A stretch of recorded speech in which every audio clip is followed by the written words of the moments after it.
Welcome to Merced College, home of the Blue Devils, Stadium 76 on Don Odishu Field. I'm Levi Flores, and by my side is my dad, Justin Flores, joining me in the broadcasting booth as the Merced College Blue Devils face the Los Medanos Mustangs. What an awesome afternoon. Football, is always amazing. It starts hot, it ends cold weather-wise. Not every day that Merced gets temps in the 80s here in late summertime, but here they are.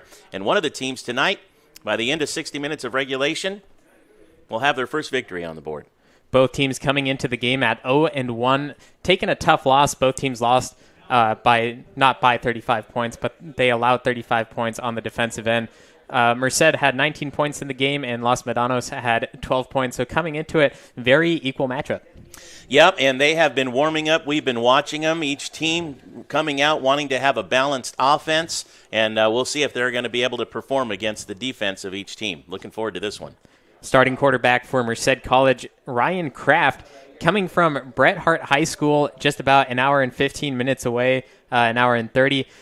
In our hometown of Sonora is what he calls his hometown. So traveling across the river to go to high school, now coming here, which is the opposite direction of where he went to high school. We'll see how he does into this one. His efficiency rating is at a 99.2, and the NFL average is 93.6. So looking forward to his gameplay during this match. A lot of freshmen on the teams, which means coming out of the high school football arena and playing in clubs in the high school. A little different once you get into college level, but it's fun to watch. And as they continue to increase, of course, we hope someday maybe even some of them on the big stage in the NFL. It's always exciting to watch.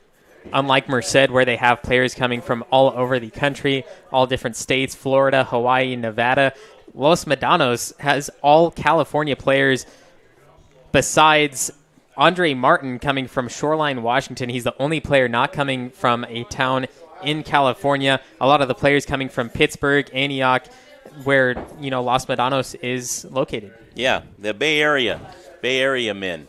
And we learned a little bit about this school. Been in existence 50 years versus Merced's 60 years, but a nice, strong college football tradition in the Bay Area of Pittsburgh. This Los Medanos team has fielded 8 players into the NFL since its existence, and most of them playing for teams like the Super Bowl winning New England Patriots. Some have played for the Raiders and even the winning Packers. A few players have come out of Los Medanos. So we'll see. Both these teams, 0-1 heading into this matchup. Again, one team will have their first victory of the season, but I'll tell you, Merced has a very strong team with probably one of the biggest college football teams I've seen in a long time as far as the number of players.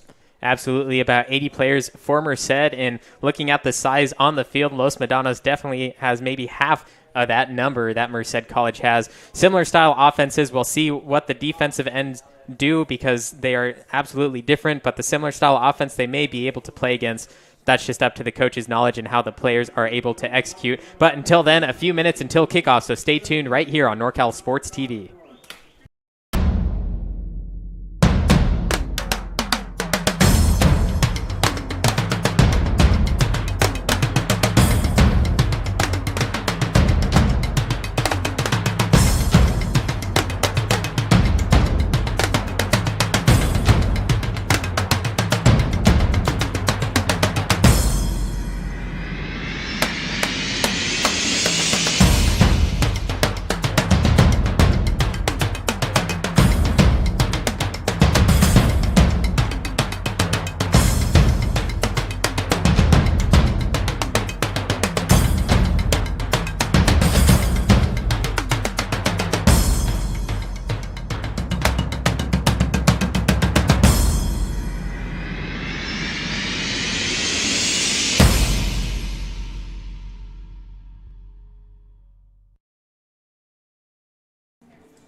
Full or captains?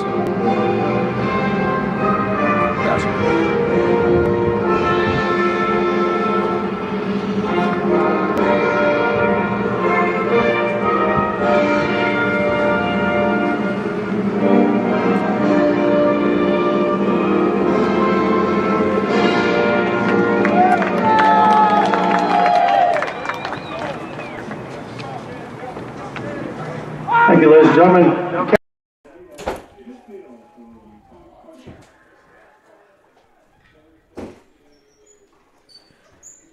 Live from Merced College, home of the Blue Devils, just about set to kick off. Looking at these teams, Merced, they have a few big players on their offense and defensive line. One player that stands out is number 79, Braden Zolkowski, 6'7", 340 as a freshman. Pure muscle when you look at him. D1 body. I'm not sure where he's going or what he wants to do. I'd actually like to get to know him a little bit because he has that look to him, and I can't wait to see him on the field. And, of course, his coach is our own Jeremy Hurtado of NorCal Sports TV. He and I will be doing a game tonight at Somerville High School, and I'm looking forward to learning about this young Zolkowski man through him. And you can watch that game live or on demand tonight starting around 7 o'clock on NorCalSportsTV.com or on YouTube at NorCal Sports TV. Another player on this offensive line is Luke Filikatonga, number 78 on the offensive line, 6'4", 330, also as a freshman coming out of Maui. These are men that I'd like to meet while sitting at the dinner table, not necessarily on the defensive line of a football team. Absolutely. It's going to be a rough game for Los Medanos if they make it out onto the field. And, just watch out for them coming at you because they're going to come quick, they're going to come fast, and you're going to be on the ground before you know it. Mateo Lanham, number 77 of Los Medanos, is also a big O-line, 6'4", 360, so it's not like Medanos is necessarily small against these big Merced Blue Devils. Looking forward to seeing what kind of clashing these guys are able to do. Both defensive teams allowed a pretty decent amount of points on their first game of the season. Again, each team's looking for their first victory here today, but defensively, who they played, they allowed the run-up of the score, and offensively they were able to score, 12, 19 points respectively. And so we'll see. It looks like they're pretty much evenly matched up. Just though the Merced just has a lot more players than Medanos, that's for sure. And speaking of those points scored, Los Medanos, even though they did allow those 35 points, 2 of those touchdowns came from near pick six attempts by the defense. So when you put that into perspective as well, Los Medanos does look a little better, but at the same time, on paper, looking at it, 35 points allowed for the defenses on each team is not really acceptable. It's hard when you're looking at stats, right, to see what happened against the last team they played. Was anybody injured? Was somebody not in? Like you said, some miscues on defense. That's what's always nice and surprising when you have a fresh team. You can look and watch game clips all the time, and that's what coaches do. They watch the game clips because they're watching certain players, how they move, how they pivot. Are they always forcing themselves to the left? They're always going to the right, trying to find that one area. Just because they may have lost by a big margin does not mean they're not a good team, and vice versa, each team. That's what these coaches are up against, and Bob Casey of Merced College been around quite a while, 17 years as the head coach here. Looking at the yards allowed for each team as well, 402 yards allowed for Los Medanos and only 310, so a difference of near 100 yards, which is kind of surprising as well with those 35 points. Hopefully the Blue Devil football team can keep that down on the defensive end as they're starting the game kicking from right to left as a big boot down the middle of the field all the way down to the 9. Blue Devils going down fairly quickly, but the offense for Los Medanos gets it down to the 30. Better starting position than as a touchback would be at the 25. Very nice run back, picking up 20 yards on that run before meeting the Merced Blue Devils there. And so with the Mustangs here in a nice spot there at the 32. Must have got a stretch out there as he was taken down. Time to take a look at Los Medanos Mustangs offense. Number 4, Jack Byrne, starting quarterback. Freshman, played the one game, 16 completions for 28 attempts, 57 pass completion, which is very good for a JC quarterback. As this snap high into the hands, short pass to the flat out on the right side, making his way to the 40. Not quite for the first down, but he will gain about 8. Tamir Amosawir for the Mustangs, taking that quick pass from Burns, making quick work and breaking through the line to get a first down. Not bad when you get a first down on first down. He did get a few extra yards there on that passing play to the right side. Very short pass, and looking in the warm-ups, Jack Byrne didn't really pass that far, but he did pass quite a bit as this one's handed up the middle for 5 yards and fighting for some more as he gets about 7. Boy, I tell you, just some quick work there from Adrian Todorov, who's 5'8", 180, and blasting right through the big line of the Merced Blue Devils to pick up, like you said, a good 6 yards on that play. Byrne getting the call from the sideline, all of them looking at their plays that they have on the wristband for themselves. Quarterback in the gun. They're going to have 2 wide receivers to that left side, which is the open part of the field, one on the right, and the tight end's going to switch over. We'll see if he's part of this play action left side. Gets the first down on the catch, and a huge hit by the defense, taking him down. And I'm actually not sure if they're going to get that first down after all. Tell you, it depends on the mark, but Alfonso Gary of the Merced Blue Devils spotted that play, and on an open field tackle, picked him up almost immediately, and great collapse there and watching. But they're going to give him the first down, I guess, by half a football. The stop of forward momentum is what they call it. So he did get that ball just across the plane for that first down, slowly marching their way down into Blue Devil territory at the 48. Burn zone left side off the handoff. Almost taken down behind the line, but fights back to the line of scrimmage to make it 2nd and 10 for the Mustangs. Desante Tate coming in and blasting through the hole to try to make the stop initially. Nice defensive. At least they slowed the run down. Initial, but nice heads-up play defensively for Merced. Byrne back in the gun, running back to his left side. Passing left, nearly intercepted, in and out of the hands of the defense.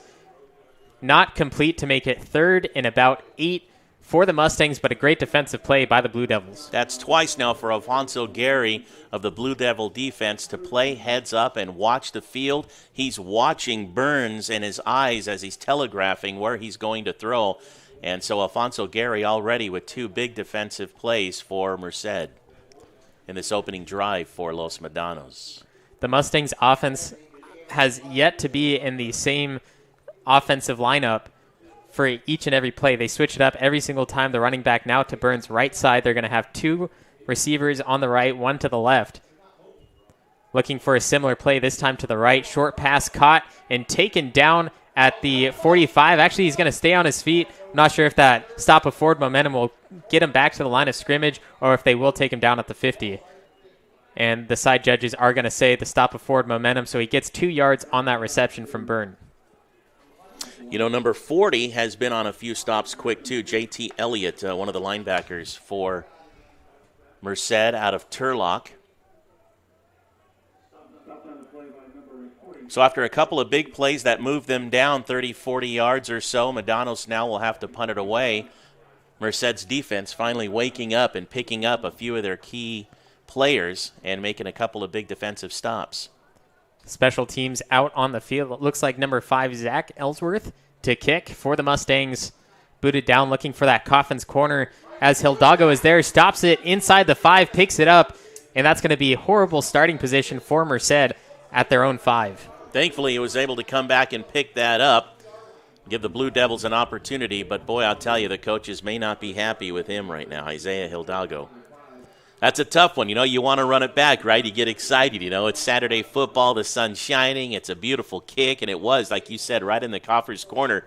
That thing just slipped right through his hands. Thankfully, he was quick to turn and jump on that thing. So here come the Blue Devils for their first possession of the day. First time seeing as well Ryan Kraft, we talked about in the pregame, looking very good as a JC quarterback, efficiency rating 99.2. Once again, the NFL average is 93.6, and they will look to hand it off on the first possession on the offensive side, and they'll gain maybe half a yard. Yeah, not much doing there, but of course, like you said, their first possession. And that was number 3, who also muffed the punt, Isaiah Hidalgo, who will also be on Kraft's left side once again. 3 receivers to the right, 1 to the left. Very spread offense. Now we know why he was upset with himself. He's the guy who handles the ball from behind. Wow, look at that. And a huge defensive stop by number 12 of the Mustangs, Josiah Porter, batting it away back into the end zone. It falls incomplete, but a huge second down stop to make it 3rd and long for Merced. For now and again, you're going to be a part of life in which you will have dreams about. That defensive player is going to have dreams about that for quite some time. That ball in his hands and out in the end zone. So close to the defensive touchdown is Kraft looking to throw 2 plays in a row in and out of the hands of a defender. Flag comes out onto the field as it falls incomplete. We'll see if that's a pass interference to give Merced an automatic first down. That's Desani Tate, who was also part of the defensive stop for Merced on Medanos' first series. The intended receiver. I like Kraft, man. He threw right in the middle of coverage. And it will be a pass interference on the Mustangs, taking the ball down to the 21-yard line for an automatic first down. Blue Devils getting lucky on this possession. 3 incomplete plays that didn't result in any yardage for them. And now we'll see with that luck if they can get some yardage now. starting from the 21. Kraft taking his time, play action, throwing over the middle, has the tight end up the middle, past the 40, into Mustangs territory, splits the defenders all the way down to the 20, 10, 5, end zone, touchdown, Blue Devils. Mateo Brinson, 79 yards pass reception, beautiful run. Once he got past the secondary, there was no stopping him, and they couldn't chase him down. Absolutely incredible. The Merced College Blue Devils putting the first 6 points on the board, looking to tack on that PAT for 7. Only 4 minutes and 18 seconds into the game. Had some trouble on those first few plays, but as soon as they got that first down, all the way down on a short completion, but getting those extra 69 yards after the pass was completed. And here is number 36, Augustin Pisa, for the extra point. He tacks that on for 7-0. 5 plays, 95 yards. Merced up early, 7-0 on NorCal Sports TV. This broadcast of Merced College football is brought to you by Merced College, Dignity Health, Golden Valley Health Centers, and the NCSTV Summer Basketball Camp.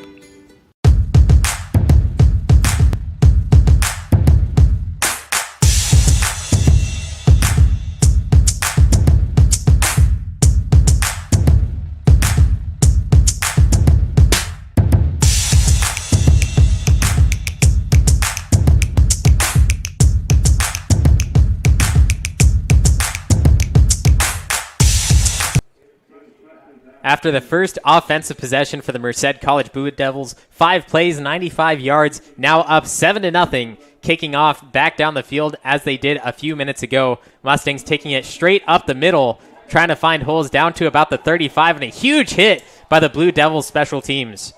My goodness, number 19, Cody Chapman. No fear in that 5'11", 190-pound man stopping that runner, although he did get a good 20 yards on the run, but he's going to be hurting tomorrow for sure. And the Mustangs, who went hit after hit after hit offensively on the last possession, take some time at the sideline with the coach, getting the call, trying to figure out what to do differently during this drive, as now Merced controlling the game with a 7-0 lead. You can tell that momentum shift. Even the defense for Merced is now on fire, and there's a quick stop too right there. You can just see it the way they're playing. That was a blitz. They were even showing the blitz. No fear. And Byrne looked like there was a fumble on the field as he handed it off. Not sure if that was by design to get the Blue Devils quickly into the backfield and have the running back go up and try to score, or if, actually a little bit of fumbling happened with the running back during the handoff. And a loss of 1 as Byrne looks to throw. Hit as he throws. Ball comes out, and they're going to blow it dead as he is slow to get up at the 25.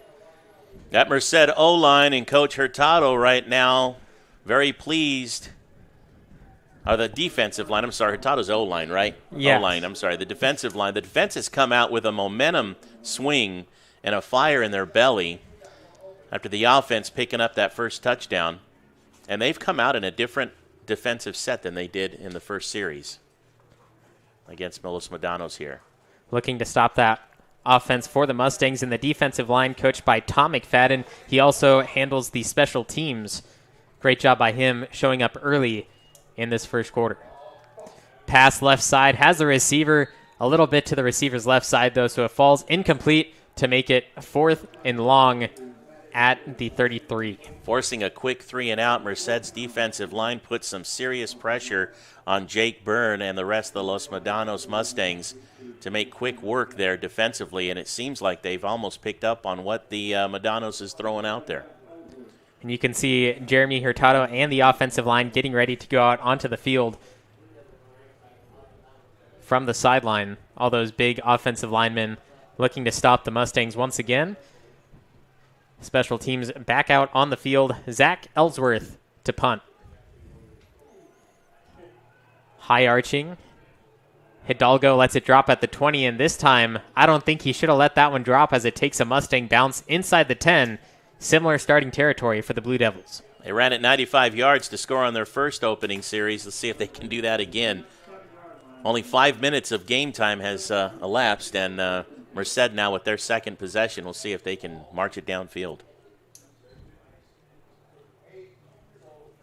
Merced taking their time on the sideline, looking at their offensive records. 64 rushing yards last game, 264 passing yards, and we understand why after that first possession, as they had, I believe it was 85 passing yards just off the one play alone. Those extra few yards they got from the pass interference penalty from the Mustangs. But back on the field is Ryan Kraft. Play action, looking to throw. In some trouble, scanning the field, now making his way left side, defense close behind, gets the pass completion at the 20, first down, Merced. Great heads-up play. Kraft not afraid to run outside the pocket, looking for an open receiver. I thought he was going to tuck it and run. The fact that he even threw that in the coverage, he's got an eye for what he's looking for. Great play to give him even more breathing room on the field. Just past the defensive hands. Great receiver as well. Great pair up between the quarterback and the wide receivers as they are back, handing it off up the middle, finding a lane down to the 30, splits the defender all the way to the 40, 50, two defenders in front, loses control, 30, 20, 10, into the end zone, touchdown Blue Devils. Oh my goodness, the offensive plays back-to-back, 2 possessions in a row for huge yardage. Talk about balanced offense, right? 79-yard pass on their last reception. Let's try a running one for about the same. Justin Incaprera and the touchdown for Merced, controlling this game, and they've only burned 6 minutes off the clock. Not only getting past the 2 defenders in their own territory, but making his way past the 50, having the spin move in his bag, using it on the field, getting the defenders onto the ground, making sure that he was not going to get touched, making his way into the end zone. Absolutely incredible heads-up play by the Merced offense, and the extra point will be good actually, they're going to say it went just wide right by about a yard, and that will make it 13-0 with 9 minutes left in the first quarter on NorCal Sports TV.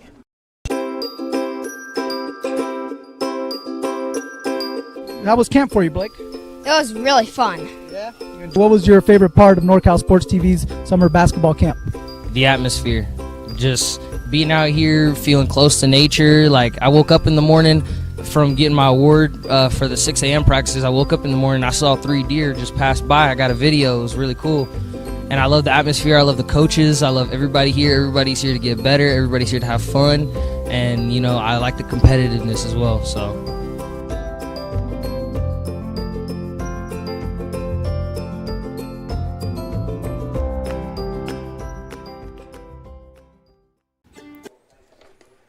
Beautiful day for football in Merced College as the Blue Devils are up 13-0 over the Los Medanos Mustangs as Merced looking to kick off for the 3rd time today.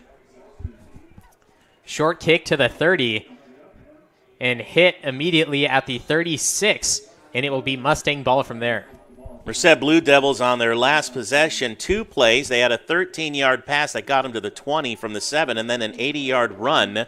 So 2 plays for 93 yards to go up 13-0. Making it pretty exciting here. I can't even tell you what they're on track to score right now. If they keep this up, though, it's going to be a huge game for Merced, and their future opponents will have to watch out for them. Now on the pistol, Byrne hands it off up the middle, and the defensive line hits him immediately, although he does get about 3. Kayed Minor taking the snap for Los Medanos that time. And excuse me, that was not Byrne. They actually put in their secondary quarterback, number Jalen Treggle, 15, Jalen Treggle, who's the 6'1" quarterback, 220 out of Salesian Richmond.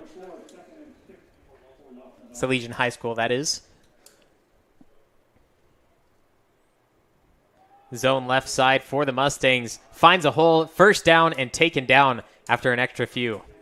Todorov, the ball carrier for the Mustangs there, getting the first down and crossing midfield for the first time today. Medanos in Merced territory at number 13. If he is to break through and get past the secondary, he is a fast runner, 5'8", 180-pound freshman out of Concord. Also with Tregle in control, he did not play at all the last game when they lost, and it was all Jack Byrne, and making a strong statement with these few plays. Tall quarterback, 6'1", 220. He can run the ball as well. Running back breaks free for 8 yards on that first down attempt, all the way down to the 40 of the Blue Devils. This is what they're known for with this run, inside and outside, and if they can get him to break through past the middle linebackers into the secondary, this is what Medanos Mustangs are known for. And again, we hadn't seen or had anything on Jalen, the quarterback. He's also one of the larger end quarterbacks in college football at 6'1", 220, and a sophomore, so he's been around.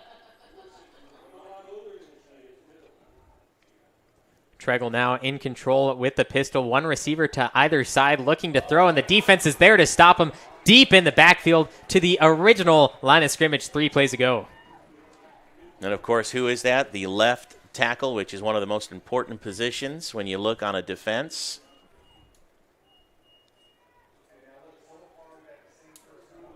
Coming right at him and stopping, going back to the original line of scrimmage. So the Mustangs find themselves back at the 48, looking down 3rd and 10.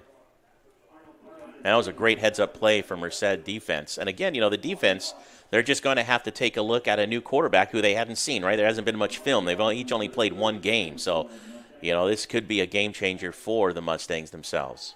Looking to throw again. Hit as he throws. Incomplete. Falls way short of the receiver.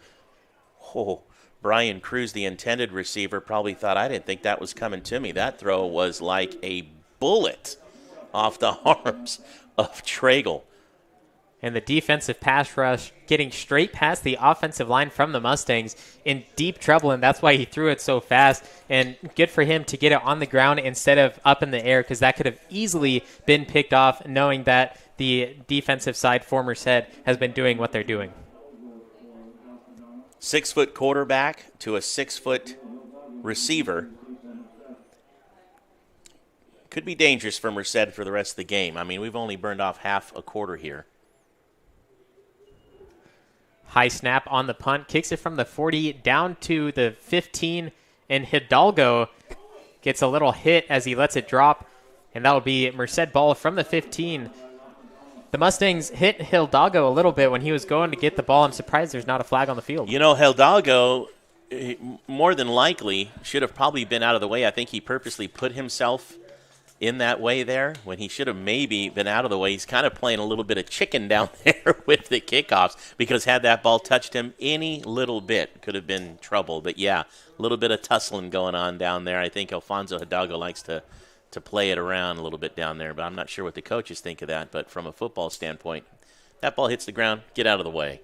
Absolutely, and a lot of injuries happen during punts and kicks as well, so they want to make sure he doesn't get hurt, because he's played the running back position and on that side. As this run up the middle, cutting left side, dodges a tackle down to the 22 for about 6.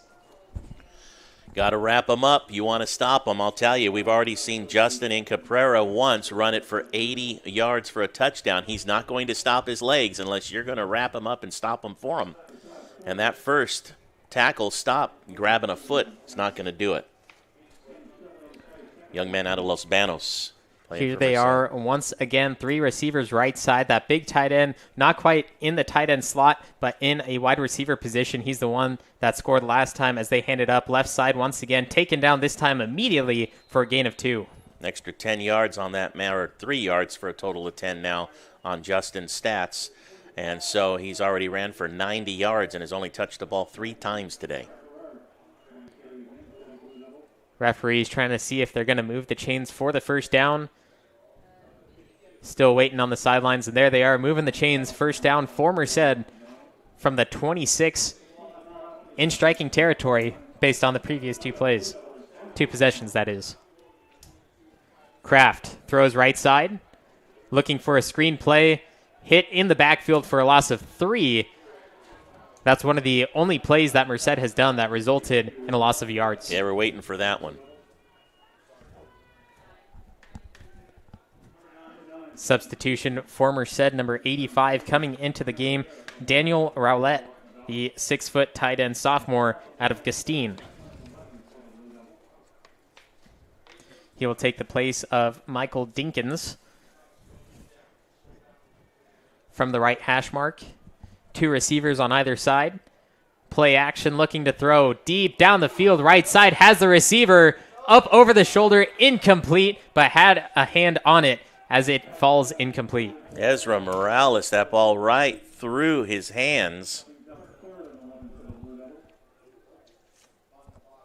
I'm not sure Kraft could have put that in any other place for him than where it was. Didn't need the receiver to slow down or speed up at all. It was just the same stride all the way down the field, although just off to that right side where the sideline was a factor, and that's why the ball dropped incomplete. But back in the gun, 2 receivers, both sides, 3rd and long. Looking for a similar style play. Rolling out to his left. Defense is there. Gets a hand, but cuts up the field past the 30, 40, gets the first down and more as he's near the 45. I really like this kid a lot. Again, a Motherlodian out of Bret Hart playing for Merced. Heads up and now showing that he can also run with the ball, not just to pick up the extra yardage, but he gets the first down plus more. In the last game, 43% pass completion, 255 yards, 6.9 yards per attempt, 1 touchdown, 2 interceptions. Look like some NFL numbers to me. Yeah, no kidding. Handed up the middle, gain of a few as he's hit. Taking big hits are the running backs for Merced. Romello Presley out of St. Petersburg, Florida. Runner there. I mean, a lot of options when you're able to pick up 5 yards on first down. 2nd and 5 for Merced from their 47. It's beautiful. 3.5 minutes remain in the first quarter as Merced is up 13-0, not allowing the Mustangs to score as Kraft throws left side in the hands of a receiver, bobbled a little bit as he's taken down after the first down. Oh, yeah. That's Dasani Tate. He plays both sides, defense and offense. He had a big defensive stop on Medanos' first drive and has had a couple of touches here today on the offense as well. 2 players come out of the game for Merced, 2 of the receivers that is, and they will have 3 receivers on the field and 1 tight end, 1 running back. Kraft, handoff up the middle past the 40, finds his way down to the 30, 25, and finally taken down. Helmet comes off, and that tackle was made by Jesse Jordan, the safety freshman out of Mountain House. Romello Presley, Lakewood High School, St. Petersburg, Florida. I see a lot of players from that school. We've already had one touchdown, Mateo Brinson from the same school. And Presley will have to come out of the game for at least 1 play because his helmet did come off on the field. And that would be a loss for Merced as they're one of the big players for them.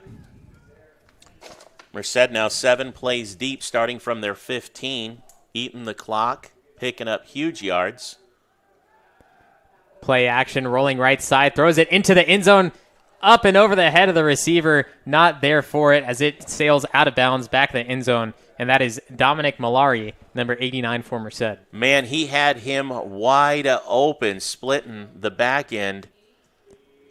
And there was a flag thrown from the near sideline from the side judge at the line of scrimmage. They're going to say he went past the line of scrimmage when he threw it.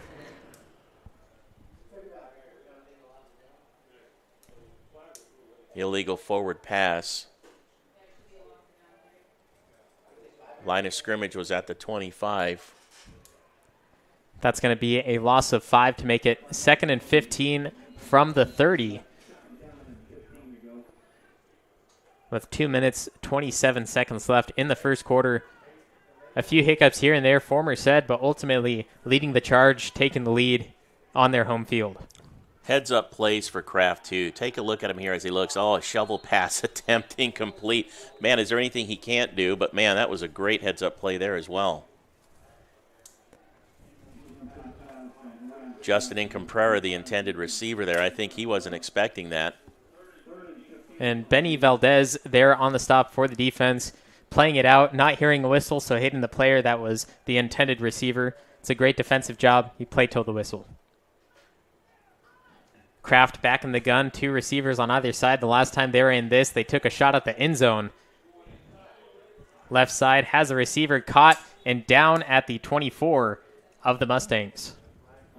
Teo Brinson, big tight end there, picking up some yardage back for them, but near the original line of scrimmage, but it's going to be 4th and 9. Kraft staying on the field deep in Mustang territory, looking to score one more time in this possession. Coach Hurtado, the O-line judge, making some adjustments, moving some guys around because Medanos' defense is getting through the hole pretty quick, putting a lot of pressure on Kraft. He's just real quick and crafty himself. Up over the middle at the 10, caught, ball comes out, picked up by a Merced Blue Devil, end zone, touchdown, Merced! That play could not have gone any weirder as Merced ends up with 6 more points on the board. Dasani Tate, the original receiver. It looks like they're going to mark him down with inches to the goal line. But the ball comes out of the receiver's hands, picked up by another Blue Devil, and down inside the 1. So we'll give that credit to Dasani Tate then, if they're going to stop. They're going to stop his momentum there and not give him the touchdown.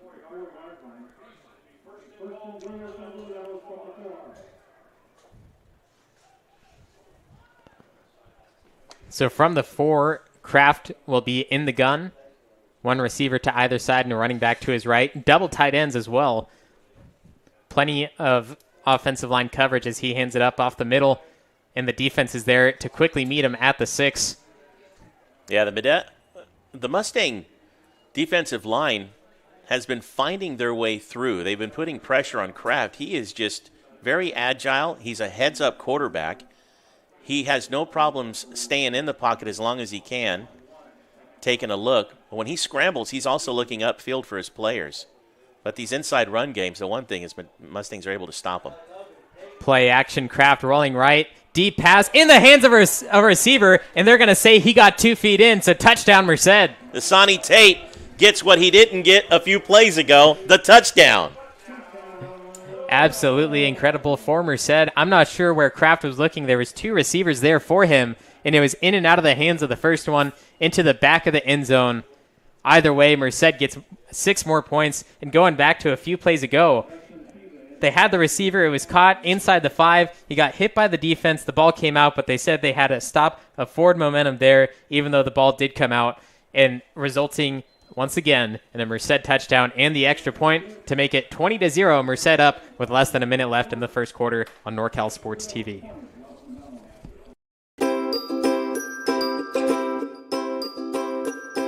My favorite part was just competing and meeting new people. You know, I'm always with my team, like practicing in high school, so it was good to come out and meet new people and play against them and and meet some college coaches. And the dribbling with the Sacramento Kings coach, that was really fun. Meeting new people, making new friends. The games, I love playing games. Yeah. Just to be able to practice on my moves. My favorite part of camp is meeting new people. I've made a lot of friends so far. It's a real great experience here. Bit too powerful. 1 second, has another shot, puts it up to end the game. Nails the 3. The crowd Here is goes Shiner wild. for 3. Yes, look at this. Everyone coming over to congratulate. 3 scores in the first quarter for the Blue Devils. Less than a minute left as they are absolutely controlling this one with the kick down the middle for the 4th time in the first quarter. Mustangs are returning a kickoff. He'll be finally taken down with a stop of forward momentum at the 33. Once again, Mustang ball from there. Merced has the momentum for sure. They've shown that they can strike within 5 plays and go 95 yards and score. 2 plays and get 83 yards and score. That last time controlling almost the rest of the first quarter clock. 6 minutes in, 11 plays, 85 yards to go up 20-0. And Merced right now pretty much controlling this one. 11 plays is unacceptable. They need less than 5 each time. Yeah, that's what I'm saying. They show that they can either control the ball and go down methodically or do it quickly. Let's see what they can do on the defensive end this time as the pass out to the flat is picked up for 4 yards for the Mustangs. Mustangs have had good field position each time out of the kicks. Last time they did make it across the midfield but didn't get anything closer than the 48. And they've brought back once again Jake Byrne as the quarterback.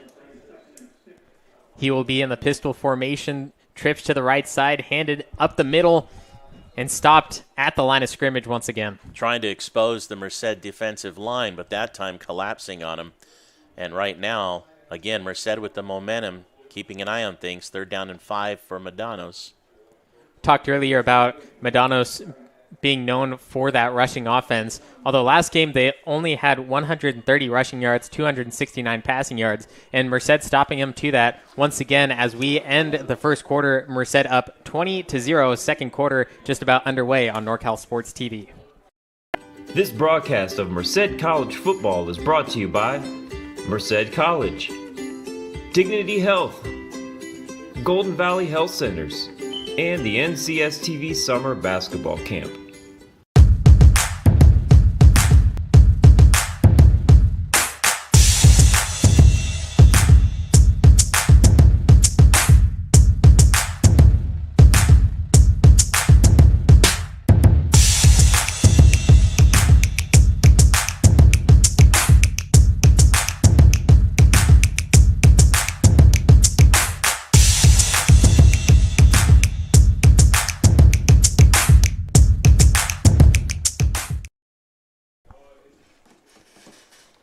Merced College controlling the entire first quarter as they are up 20-0 over the Los Medanos Mustangs. I'm Levi Flores. Along with me is my dad, Justin Flores, joining me in the booth. What can we expect in this second quarter of play? Well, we hope the Mustangs might come around. They just ended their 3rd play of their 3rd possession. They haven't been able to move the ball much, but I know what they would like to do. But right now, Merced has been shutting them down in every opportunity that they've wanted, which is trying to get that inside run game. Byrne looking to throw in some trouble, taken down in the backfield as he got hit by his own offensive lineman, tripping him down for a loss of yards. A lot of confusion out there. Medanos also brought out Jalen Tregel earlier, another quarterback, taller, threw a beeline, had a receiver incomplete, and right now nothing that they do is working for them. And a 3-and-out for the Mustangs on that possession. Right now, everything is just going in the momentum of Merced. And the one thing we've seen from Merced is they can run the ball, they can throw the ball. With Kraft at the helm, the quarterback for Merced, his head's up on the field looking for players, even running the ball at 1 point 12 yards for a first down himself. Right now, Merced is showing that they have a very well-balanced offensive attack, and the defense for Merced has really stepped up and picking up almost everything that Medanos has thrown at them. And a flag all the way in Merced territory, and it will be a 5-yard penalty on the Mustangs, so they will even have a longer punt. Look like possibly a false start for them. And receiving for Merced is not Hidalgo, who has tried to receive the past 3. It is Ezra Morales, who is set at about the 35, and a high punt that will drop inside Mustang territory, take a Mustang bounce into Merced at the 40, so 60 yards to go for the Blue Devils. This will be the best field position that the Merced Blue Devils will be starting with, but they've already proven they can go 85-plus yards in a number of plays to touchdowns, so I don't think it matters where they start, but I'm sure they're pretty happy starting from their 41. And, yeah, you mentioned Morales out there to receive the kick for Merced. I wonder if that is on purpose. And now Kraft back on the field with the offense for Merced. Trips right side, one to the left, and the running back will be on his right as well, favoring that right side.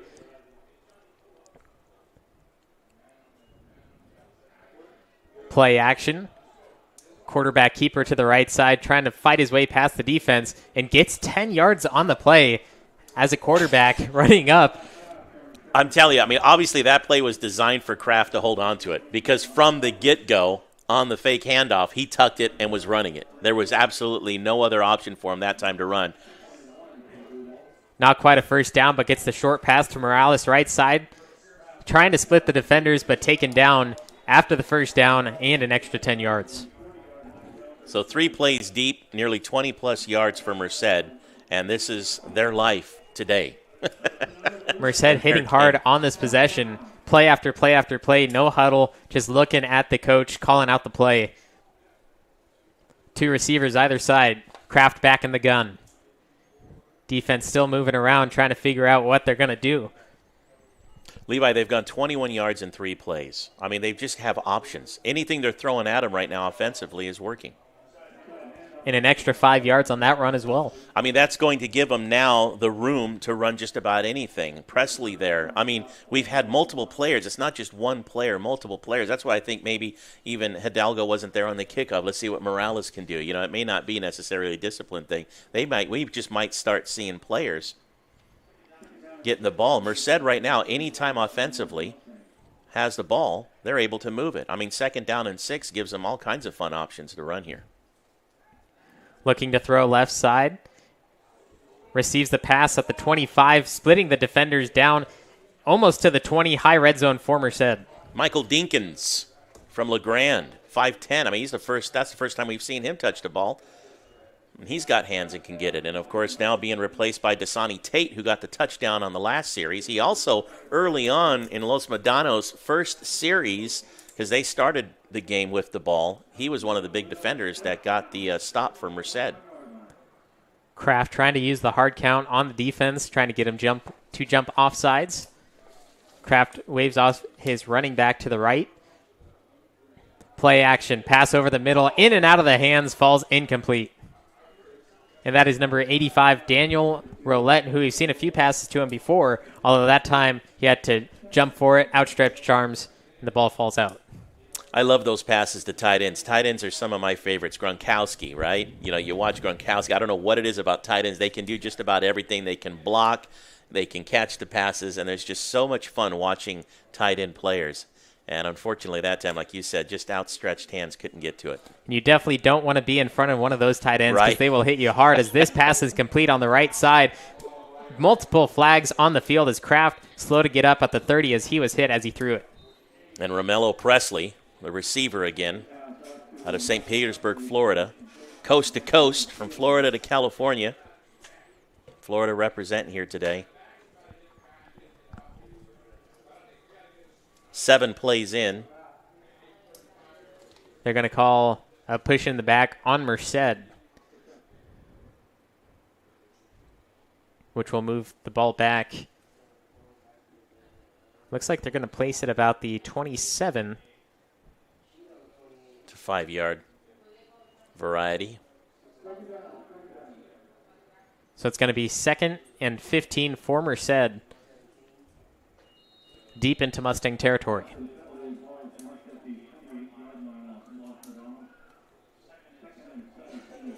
Eighth play of the series for Merced. 5 minutes already burned off the second quarter clock.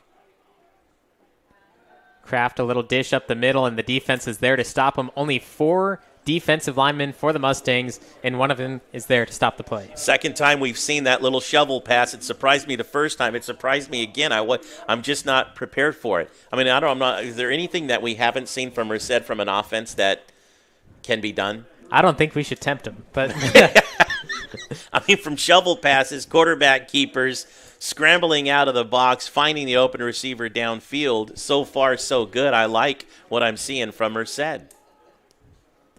Here they are once again, 3rd and very long for him this time. Looking to throw. Defense can't get through with plenty of time. Right side into the end zone. Touchdown, Merced! Holy smokes, Merced taking the shot into the end zone. 1 receiver, 2 defenders, 2 hands for Merced. Absolutely incredible. 9 plays, 59 yards for Merced. Another strike in the end zone. In coverage, Kraft with plenty of time. That time the offensive line, thanks to Hurtado and his team, giving him tons of time. He didn't have to scramble. That time Medanos couldn't break through. Either their defense is getting tired or Merced's offense is getting stronger. And the extra point attempt is going through the posts. 27-0, 10.5 remaining in the first half.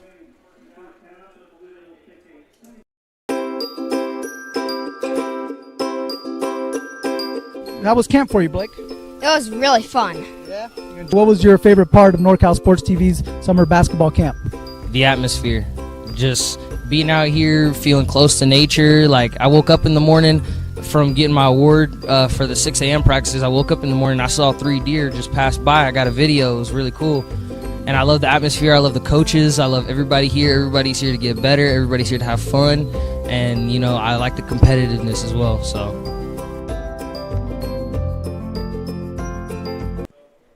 Yet again, another score for the Merced College Blue Devils playing against the Los Medanos Mustangs, who have yet to put some points on the board. Once again, kicking the Merced College Blue Devils. 9 plays that time, a total of 59 yards for Merced. And those strikes from Kraft into the deep.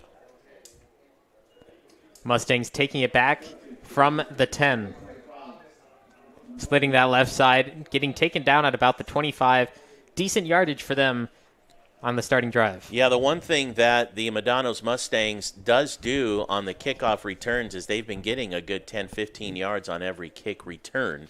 And that's just been about just what they've been able to do on the field. Merced has responded to everything that they've thrown at them defensively and has done very well. And the one thing right now you can say about Merced College defense, they're rested. They've been on the sideline for quite some time because Merced's offense has been controlling not just the game and score, but the clock, giving them plenty of time to rest. And that's why the Mustangs haven't scored any points as well, making sure that they're just on the field for a short amount of time and taking down players like that 2 yards into the territory. That is Joe Shimaki from Vallejo running the ball for the Mustangs. One thing we had told there in the pregame that we knew was Medanos runs out of a no huddle, and they may not necessarily huddle, but they do take their time. It's not like they're in a rush offense. They may not huddle, but they're not in a rush either. Byrne looking to throw in some trouble, splitting the line, trying to find his way for the first down. He's going to be close, but he's taken down, and they are going to give it to him, moving the chains for the first down, and he was hit hard as well, definitely as quarterback. Yeah, nice heads-up play for Byrne, but of course not afraid to take a tackle, and does get the first down, and that's some first sign of life we've seen from the Los Medanos Mustangs since the first quarter in their first possession. The only thing you can do, right? Play hard, play your game, stay to the program, get the momentum back. Byrne throw right side, a little too far, and the defense was there. Rodney Windsor, few steps behind that one. If he was just ahead, he would have had a pick six for Merced.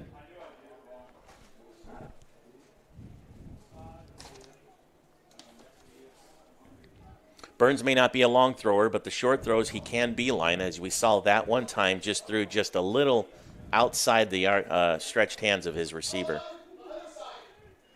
Pistol formation, right down the middle, caught, taking his way up, passing defenders left and right, finally taken down by number 5 of the Blue Devils, Rodney Windsor.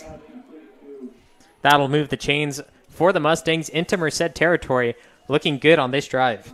Yeah, that open pass to Amir for the Mustangs. The one thing that Jake Burns did do was he stayed in the pocket, as you called it, hit as he threw it, but stayed solid, and that was a beautiful pass to that receiver coming across that inside route. Amir Amosawir is his name, number 10 for the Mustangs. 4 receivers for the Mustangs. Quick pass to the right side, splits the defender, gets the first down to the 30, marching slowly but surely down the field. Just under 9 minutes left, plenty of time for the Mustangs to put the first points on the board. That time, Matt Cassetta. Again, Burns, as we saw in the pregame, can throw sharp passes, short, sharp passes, and right now his 2 receivers that he's thrown the last 2 plays have picked up some decent yardage. 45 yards in 5 plays for Los Medanos here on this series. Merced College defense, who have been really throwing everything at them in the previous series. Short pass to the flat, incomplete. No defender was near him. It was just in and out of the hands quickly. Intended for number 23, Joe Shoemake. Yeah, that's a tough one there because he was wide open in the flat. Previous 2 passes thrown in contention that time could have resulted in a touchdown possibly for them. And that was a tough incomplete pass. Byrne in the last game was 16 of 28, 57% pass completion. Although today a lot of passes are falling in and out of the hands, he's putting it right where it needs to be, but it's fallen out as that pass is complete but taken down for no gain. Trying for a screen, didn't get anything to happen, but Byrne under some serious pressure, which is common when you have a screen pass. You let those guys come blasting in. The one thing about Merced College's defense today, though, is you let them in, they're coming after you for real. And actually resulted in a 1-yard loss on the spot there for that screen pass. So not even the screen pass working. I think the one thing that worked for them so far in this series or in this game is when Byrne stays in the pocket and finds that receiver that he's intended to throw it to and get it to him. Mustangs need 11 yards for the first down, and as Byrne is looking to throw, staying in the pocket just as you said, but now scrambling out, shovel pass left side, and the defense is there to stop him exactly at the original line of scrimmage. 30 yards to go to the end zone, and it's fourth down.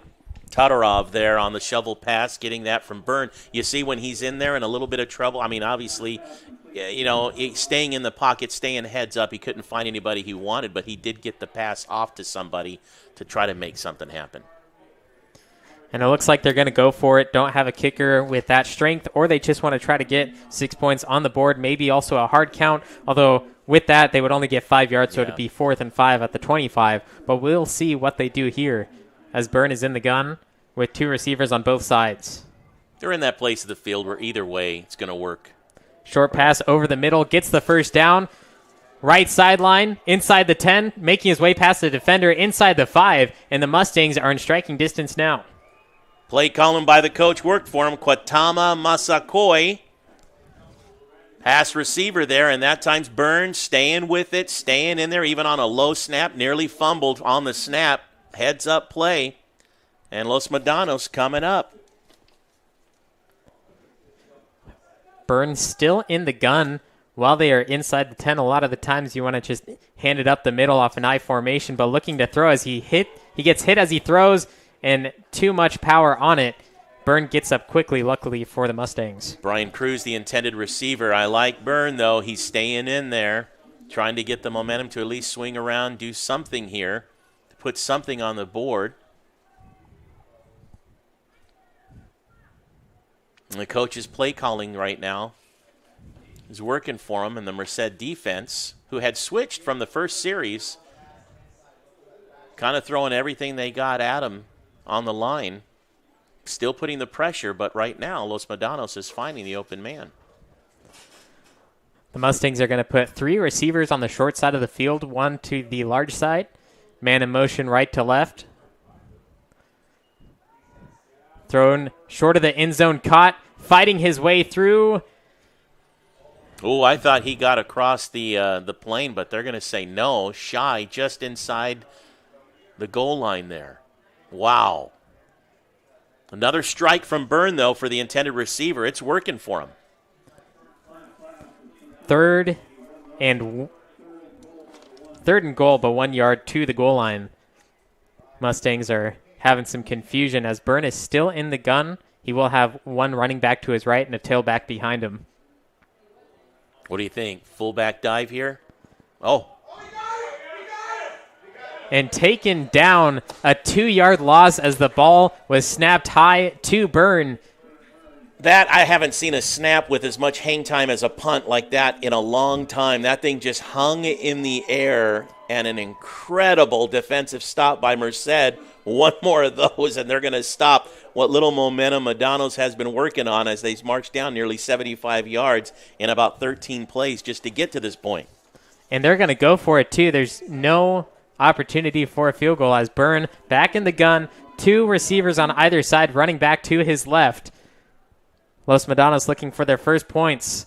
Throwing left side, nearly intercepted, but tipped, incomplete. Merced ball from the 5. Alfonso Gary with the defensive stop for Merced, and a 74-yard drive for Los Medanos.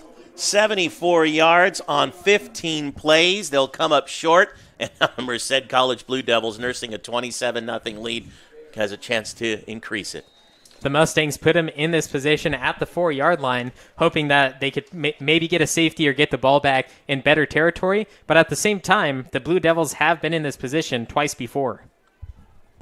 And both of those plays and possessions led to touchdowns. That's right. This one will be 97 yards if they get the strike here. Low snap, handed up the middle to Hidalgo, and he gets 2 on that carry as he was struck in the backfield but gained a few yards past. His little legs kept running, tripped up on the first hit. I think he wanted to try to blast through and take off on that one. Of course, why wouldn't he? But I really thought he was going to get further. 3 receivers to the right. Merced taking their time getting the call from the sideline. Looks like maybe an audible as Hidalgo switches from left to right. Play action, in some trouble, throws deep down the field, has the receiver just outside of number 9, Demondre Evans, who was not quite there for the reception. That was an audible call from the play line as Los Medanos went man-to-man. I was going to call the weak side left side. I was going to mention it, saying I'm wondering what they're going to do over there as they came in man-to-man. But my goodness, Evans blasted on the snap, and he just didn't need enough Wheaties today to get that extra 3 yards he needed for that catch. And wow. Kraft as well, throwing that ball in trouble, getting hit as he threw it. Beautiful placement, but not quite, actually a little too much power on it as he's staying in the end zone. Splits the defenders, running right side. Nothing but the field as he gets down to the 20, trying to hurdle, but gets out of bounds. Ultimately getting the first down, though, and that's exactly what they needed for Merced. Just ran like 20-plus yards on that. Again, Los Medanos is coming in man-to-man, and they're making some audible calls from the sideline to the quarterback. Notice he was that time looking left. That was what I thought was going to happen the last play. He just didn't get it. The one thing about Kraft, if you're going to play man-to-man, you better keep somebody in tight to keep an eye on him. He's like a running back. And he was not only going to get hit by 1 defender, but 2 defenders, and he just ducked down, and both those defenders ran into each other. He's absolutely incredible getting away from that play. Yeah, he's a beast. Handoff left side, splitting the line down. Not quite a first down, but will get about 9. Is that Hidalgo again, number 3? Yes. Isaiah Hidalgo now starting to get some yards on the ground, and that's the one thing Merced's going to want to do now. You might see them actually run a lot more because it controls the clock, keeps the clock running, although they're going no huddle here, rush. That's what they wanted, was that first down, didn't they? And they got it plus more. Handed up that left side, got about 5 yards, and the chains weren't set yet. Surprised the referees didn't blow that one dead and have them redo it, but now it's 2nd and about 4 to go. Well, a lot of options for the Blue Devils here. 3 minutes to go in the second quarter, just completely controlling the clock and the game, and a timeout now has been called. 27-0, 3 minutes and 10 seconds left in the first half here on NorCal Sports TV.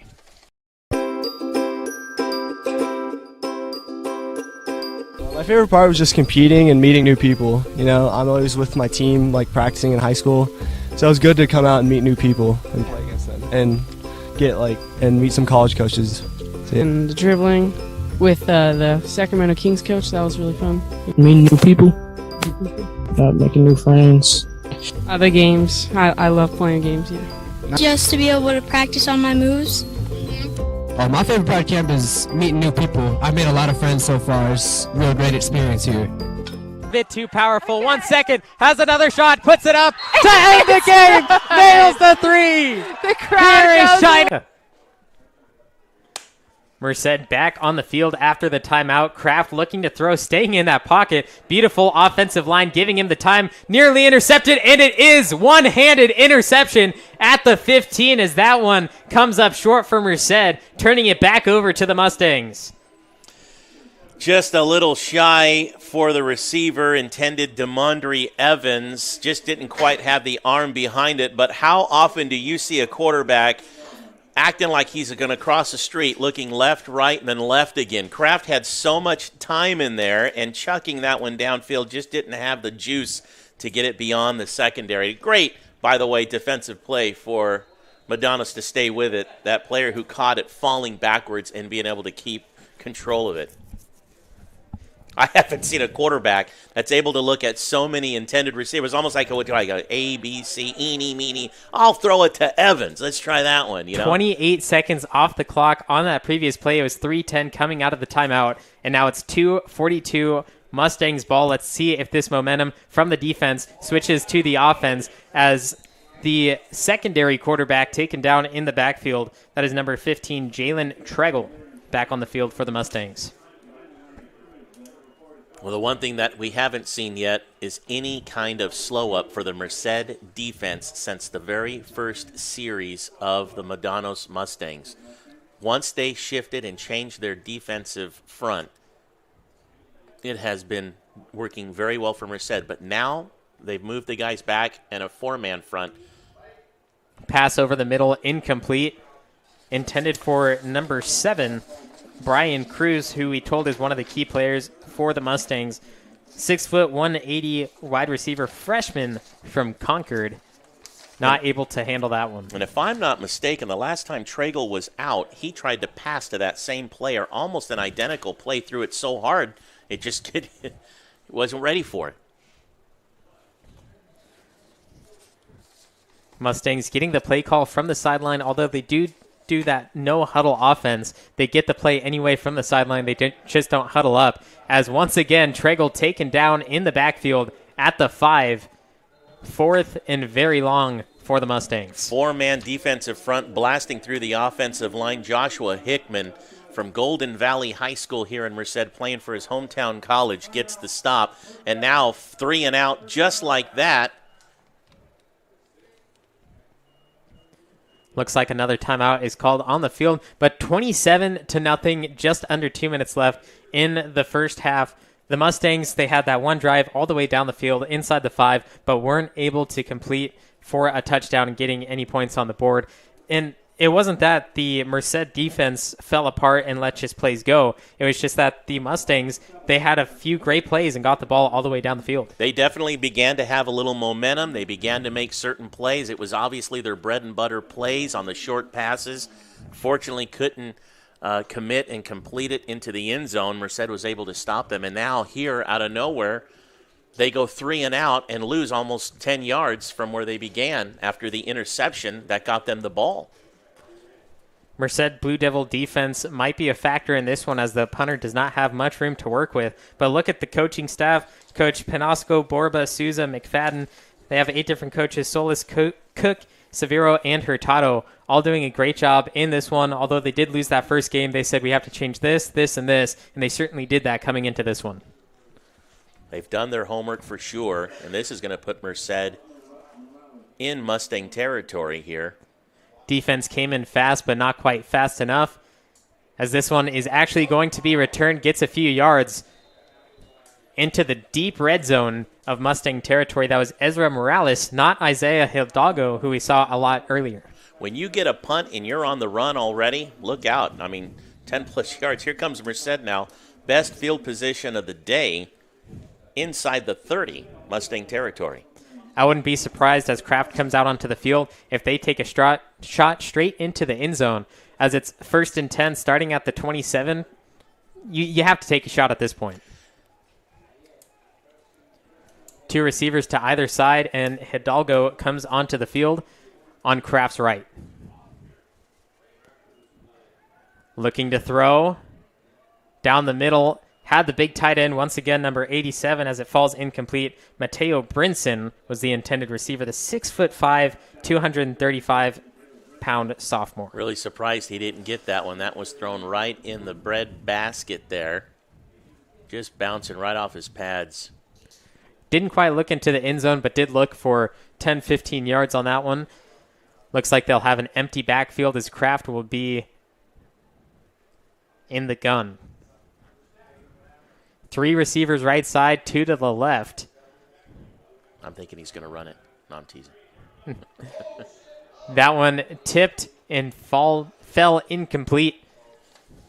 That's Dasani Tate. He's already got a touchdown tonight, and I'm telling you, he wants that one back. Let's try that one again, Coach.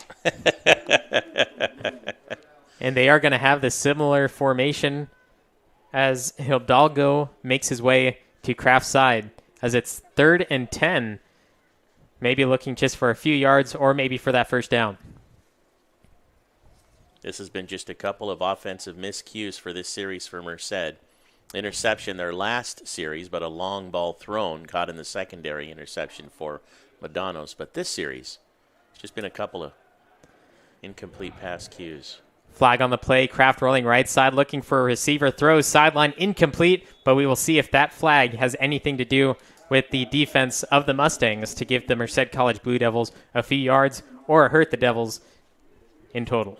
Looks like it's going to be an offensive hold, interior hold on the offensive line for Merced, which ends up happening when you get a quarterback that scrambles like that. And it will be just that, as Aristeo Prado is the one called for the holding. You stretch your arms out just a little too much. That's the one thing you're going to want to be, if you're on the line, keep your arms close to you. And you get a quarterback starts to scramble, defenders start to move that direction. It's easy for the offensive linemen who have their backs to the quarterback to simply move with the defense and stretch their arms out. And that time they just got busted. But they're going to redo 3rd down as Medanos forces them to go back. Odd choice for the defense. They had him at 4th and 10 with the incomplete pass, but they're going to allow him to redo that 3rd down. Might hurt him in the long run as Kraft in some trouble, and it will not hurt them. It actually gives them the advantage as they take him down at the 41. I thought the same thing you were thinking there, force the 4th down and get the ball back. But doing that really worked in their favor, and Medanos now calls a timeout. So with 1 minute, 23 seconds left, we're set up 27-0 on NorCal Sports TV.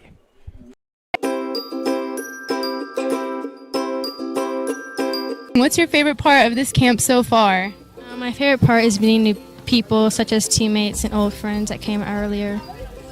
I really like the one-on-one training. The coaches really tried to get the connections with the kids during the camp, so I think that was a really good part of it. I liked the drills, the ball handling drills and shooting drills. I think, one thing that's very underrated here at the camp was meeting new people, because I thought there was going to be very little people here from all around here, but there's people from Oakland, there's people from Atascadero, way far, and just got to meet new people.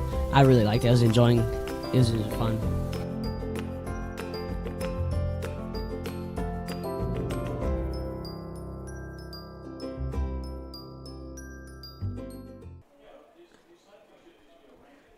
Mustangs looking to get the ball back here as it's 4th and a plane ride for Merced to get the ball past that first down marker, but they send out their punting unit, number 22.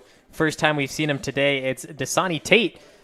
First time we've seen him in the punting area anyway on special teams. For a team that has about 800 players, they sure do allow Dasani Tate to run a lot of different positions, doesn't they? Nice punt. That one falls into the end zone, so a touchback for the Mustangs. Beautiful punt. Had the spiral that it needed as well. First time today that Merced has had to punt it away. So 2 offensive stances in a row. Merced has coughed it up, 1 on an interception, and now having to punt. Maybe Los Medanos defense starting to pick up on some things that Merced is doing. Mustangs starting from the 20, one of the better field positions for them as well. But on the last drive, they got stopped on the 3 and out and had to punt from the back of their own end zone. We'll see what the Blue Devils defense does here as, once again, Jack Byrne back on the field. Yeah, they're trying out a couple of different quarterbacks off and on. Pass complete for a 5-yard gain to number 11, Matt Quesida. 6 yards on that play. Nice. Getting out of bounds as well to stop the clock at 1 minute, 14 seconds. Looking to march down the field and put points on the board before the half. Well, that's what they would like to do, right? They have a couple of plays that really work for them. Looking to throw once again. Left side floater in the hands of the receiver down at the 50 as the clock continues to run. Matt Casetta, that's 2 in a row for him. Tall. You can kind of throw those a little high, come down with it. 6'2", 180 pounds. Up against the 6-foot Morales of Merced. In the pistol is Byrne. Throwing right side this time into the flat, caught, taken down before he's able to get out of bounds. and a loss of 1. I mentioned Morales, the defender, against number 11, Medanos, and it's not. It's actually number 2, Alfonso Gary, who's 5'10". That's how he was able to get that jump ball on him. And the Mustangs took a timeout to stop the clock so that they could try to get that touchdown once again. Back in their own territory, though, at the 48-yard line, 52 yards to go. What plays do you see happening for the Mustangs to try to get in that end zone with 45 seconds left? Right now, the one thing that seems to be working with them is it's not quite a post play, but going out 10 yards and cutting across. As long as the offensive line can keep Jake Burns safe for an extra 2 or 3 seconds, that he can find that player that cuts in. That's been the play that has worked very well for Los Medanos. That series that nearly got them the touchdown, a few of those plays is exactly what they were able to accomplish. Jake Burns is good on the mid-range to short-range throws. They're also looking to get out of bounds after the reception to stop the clock if they can, so they don't have to waste the timeouts on plays like that one. Burn throws over the middle, caught at the 50, and runs towards that sideline, gets the first down, and out at the 40. That's that exact play I was talking about, and if they get him on the run, he can get out to the edge and then jump out of bounds if he can't find his way past the secondary. And that, again, was Amir Almosawir, because a slant play is not necessarily going to be the best for you right now unless that slant pass receiver can get through and get to the sidelines. Aloysier stepped out of bounds 1 yard shy of that first down mark, but they have 41 yards to go. Burn back in the gun. Multiple receivers for them, 5 seconds taken off the clock, and it's stopped currently as he did go out of bounds. And they're going to be, looks like a motion penalty on the offense. They've gone 39 yards in 4 plays before that penalty there on the snap. A little excitement. It will be a false start call. Moving that ball back 5 yards. 3rd and 6 from the 46.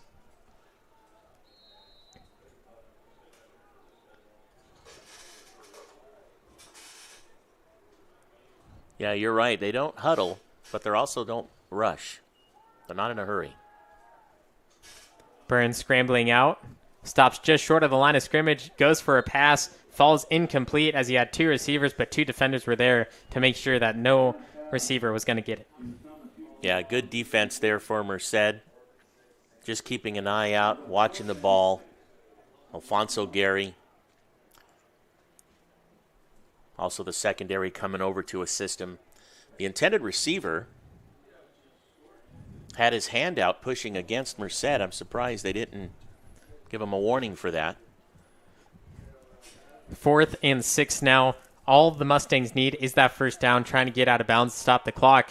Don't really need a huge shot down the field as that one's up over the middle, caught for the first down, but stays inside the field. They're going to move the chains. They stop the clock while they do that. Nice heads-up play for Keanu Galang. Picking up the first down, as you said. Clock running under 20 seconds. Burn. Right side. See, those short passes like that work. Matt Caseta. And they stop the clock with that reception and going out of bounds with 13.4 seconds left. High red zone at the 27.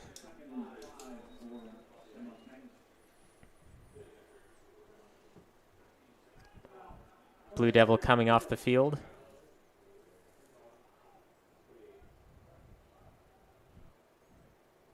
Looks like they had to come out for some equipment adjustments there.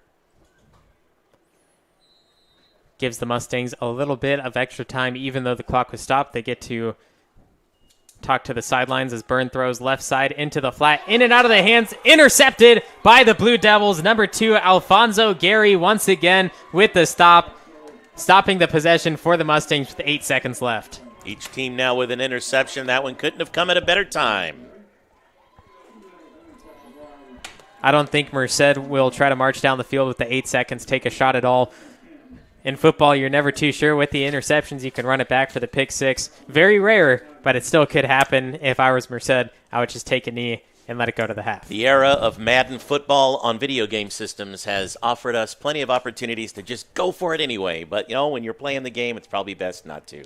And it looks like they will take a knee.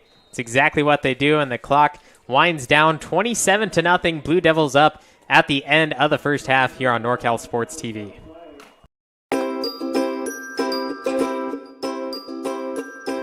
My favorite part was just competing and meeting new people. I'm always with my team, like practicing in high school, so it was good to come out and meet new people and play against them and get and meet some college coaches. And the dribbling with the Sacramento Kings coach, that was really fun. Meeting new people, making new friends. The games, I love playing games here. Just to be able to practice on my moves. My favorite part of camp is meeting new people. I've made a lot of friends so far. It's a real great experience here. Bit too powerful. 1 second, has another shot, puts it up to end the game. Nails the three. The crowd Here is goes Shiner wild. for three. Yes, look at this. Everyone coming over to congratulate. Literally, ball in the air as the buzzer went off. Do you have the chills? Beautiful I have the finish. chills. I definitely Look got at that. the I got the chills. goosebumps. I really did too. This broadcast of Merced College football is brought to you by Merced College, Dignity Health, Golden Valley Health Centers, and the NCSTV Summer Basketball Camp.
What's your favorite part of this camp so far?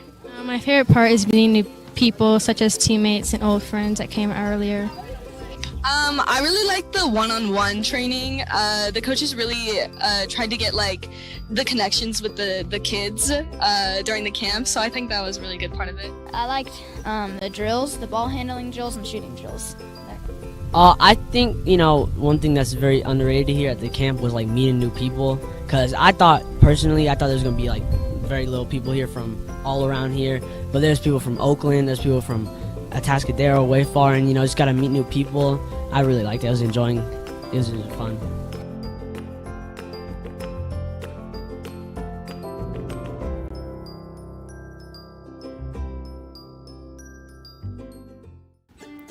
This broadcast of Merced College football is brought to you by Merced College, Dignity Health, Golden Valley Health Centers, and the NCSTV Summer Basketball Camp.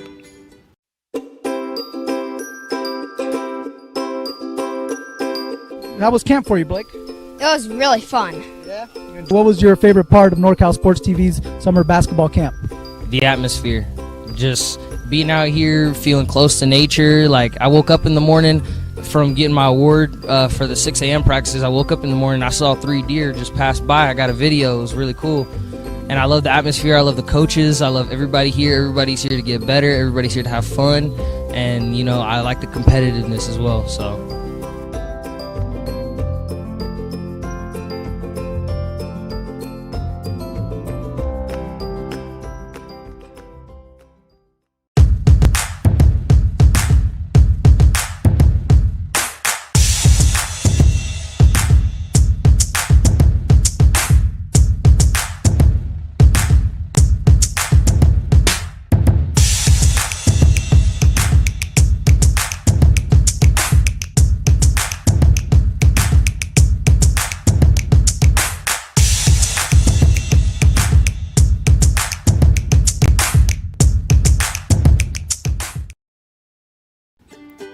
This broadcast of Merced College football is brought to you by Merced College, Dignity Health, Golden Valley Health Centers, and the NCSTV Summer Basketball Camp.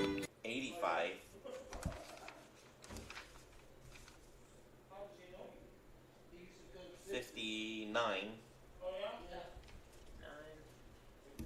And then this is the only one I don't know was that interception, but they had marched it down a good 60 yards before they got that interception. Not 60, maybe 40 yards. They were over here and they got it to midfield and he threw that in. So maybe count an extra 40 to be safe. 40. That's the only one I didn't count.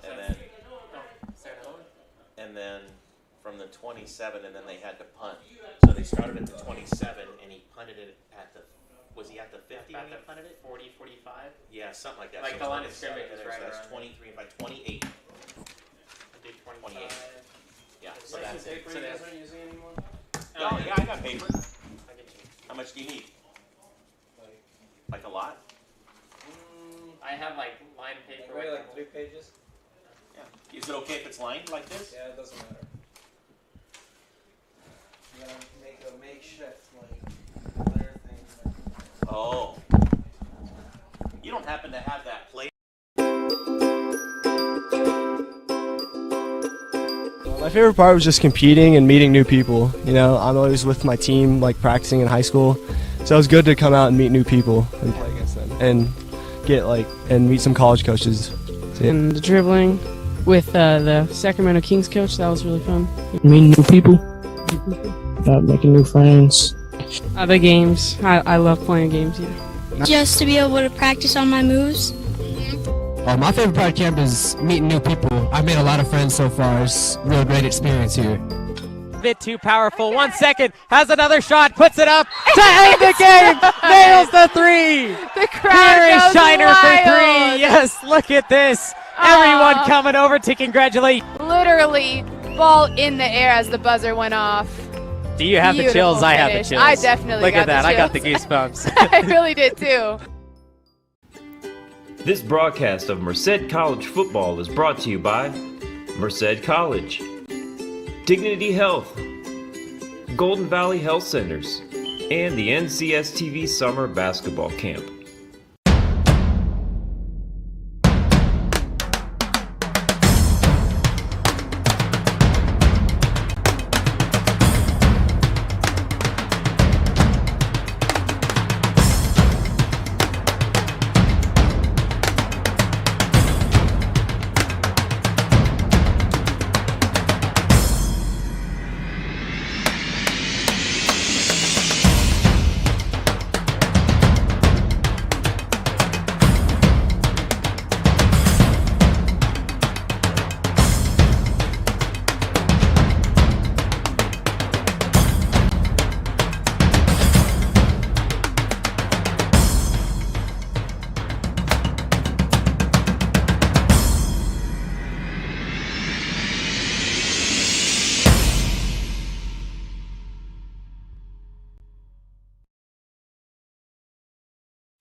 What's your favorite part of this camp so far? My favorite part is meeting new people, such as teammates and old friends that came earlier. I really like the one-on-one training. The coaches really tried to get like the connections with the kids during the camp, so I think that was a really good part of it. I liked the drills, the ball handling drills, and shooting drills. I think, one thing that's very underrated here at the camp was like meeting new people, because I thought there was going to be like very little people here from all around here, but there's people from Oakland, there's people from Atascadero, way far, and just got to meet new people. I really liked it. I was enjoying it. It was fun.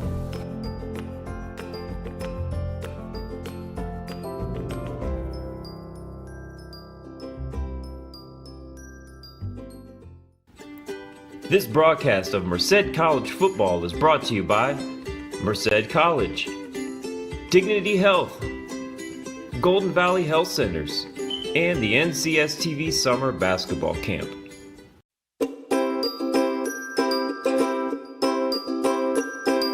How was camp for you, Blake? It was really fun. Yeah.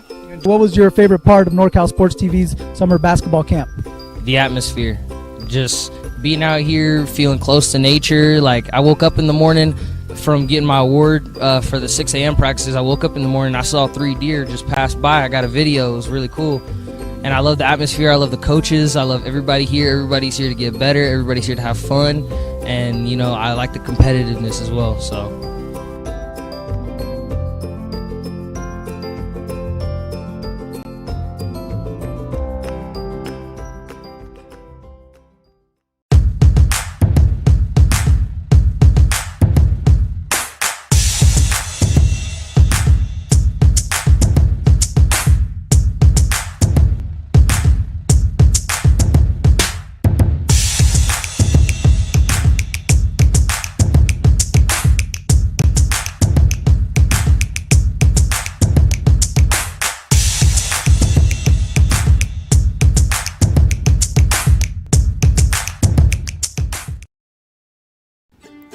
This broadcast of Merced College football is brought to you by Merced College, Dignity Health, Golden Valley Health Centers, and the NCSTV Summer Basketball Camp.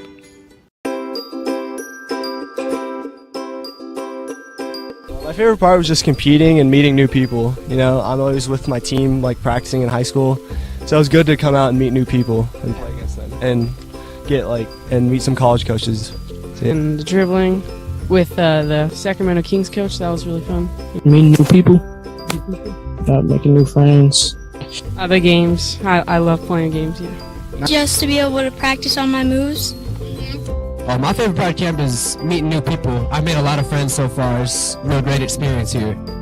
Bit too powerful. 1 second, has another shot, puts it up to end the game. Nails the three. The crowd Here is goes Shiner wild. for three. Yes, look at this. Everyone coming over to congratulate. Literally, ball in the air as the buzzer went off. Do you have the chills? I have the chills. I definitely look got at that. the I got the chills. goosebumps. I really did too. This broadcast of Merced College football is brought to you by Merced College, Dignity Health, Golden Valley Health Centers, and the NCSTV Summer Basketball Camp.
What's your favorite part of this camp so far?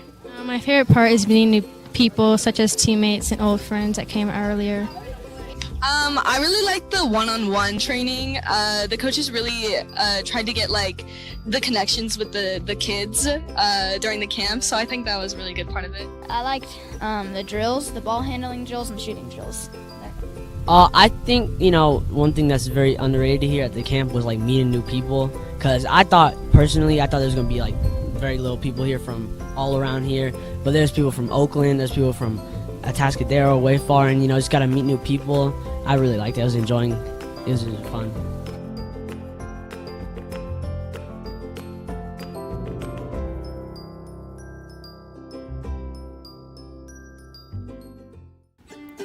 This broadcast of Merced College football is brought to you by Merced College, Dignity Health, Golden Valley Health Centers, and the NCSTV Summer Basketball Camp.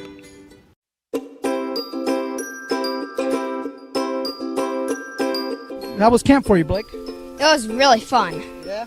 What was your favorite part of NorCal Sports TV's summer basketball camp? The atmosphere.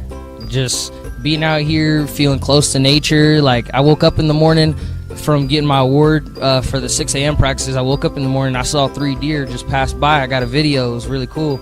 And I love the atmosphere. I love the coaches. I love everybody here. Everybody's here to get better. Everybody's here to have fun.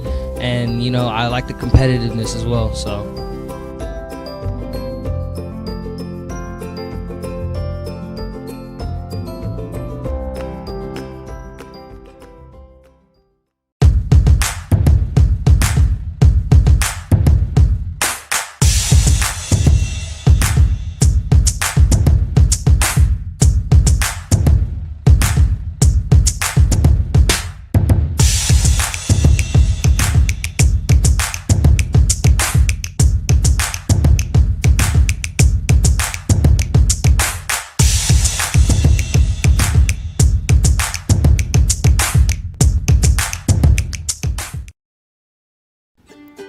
This broadcast of Merced College football is brought to you by Merced College, Dignity Health, Golden Valley Health Centers, and the NCSTV Summer Basketball Camp.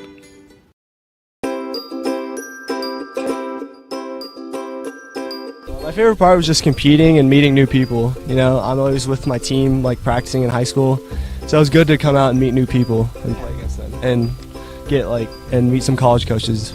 And the dribbling with the Sacramento Kings coach, that was really fun.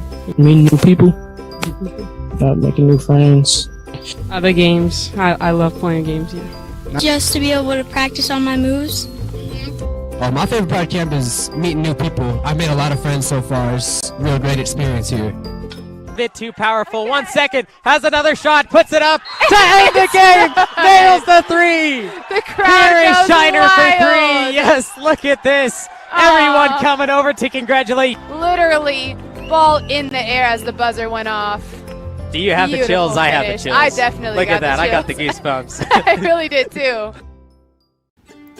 This broadcast of Merced College football is brought to you by Merced College, Dignity Health, Golden Valley Health Centers, and the NCSTV Summer Basketball Camp.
What's your favorite part of this camp so far? My favorite part is meeting new people, such as teammates and old friends that came earlier. I really like the one-on-one training. The coaches really tried to get the connections with the kids during the camp, so I think that was a really good part of it. I liked the drills, the ball handling drills, and shooting drills. I think, one thing that's very underrated here at the camp was meeting new people, because I thought there was going to be very little people here from all around here, but there's people from Oakland, there's people from Atascadero, way far, and just got to meet new people. I really liked it. I was enjoying it. It was really fun.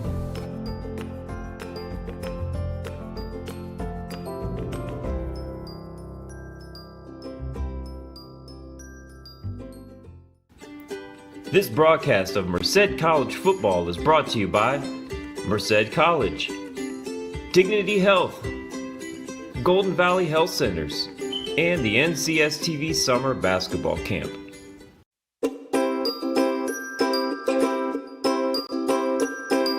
How was camp for you, Blake? It was really fun. Yeah.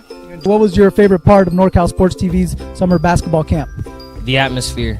Just being out here, feeling close to nature. I woke up in the morning from getting my award for the 6 a.m. practices, I woke up in the morning, I saw 3 deer just pass by. I got a video. It was really cool. And I love the atmosphere. I love the coaches. I love everybody here. Everybody's here to get better. Everybody's here to have fun. And, you know, I like the competitiveness as well. So.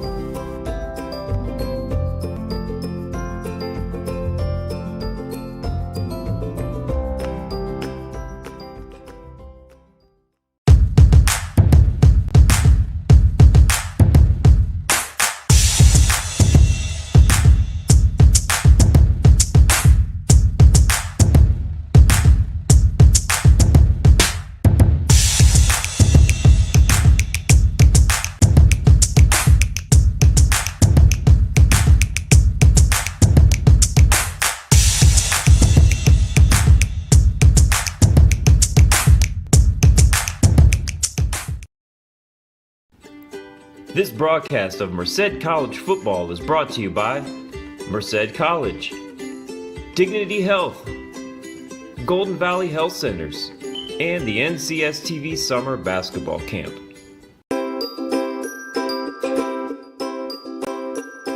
My favorite part was just competing and meeting new people. You know, I'm always with my team, like practicing in high school, so it was good to come out and meet new people and play against them and get and meet some college coaches. And the dribbling with the Sacramento Kings coach, that was really fun.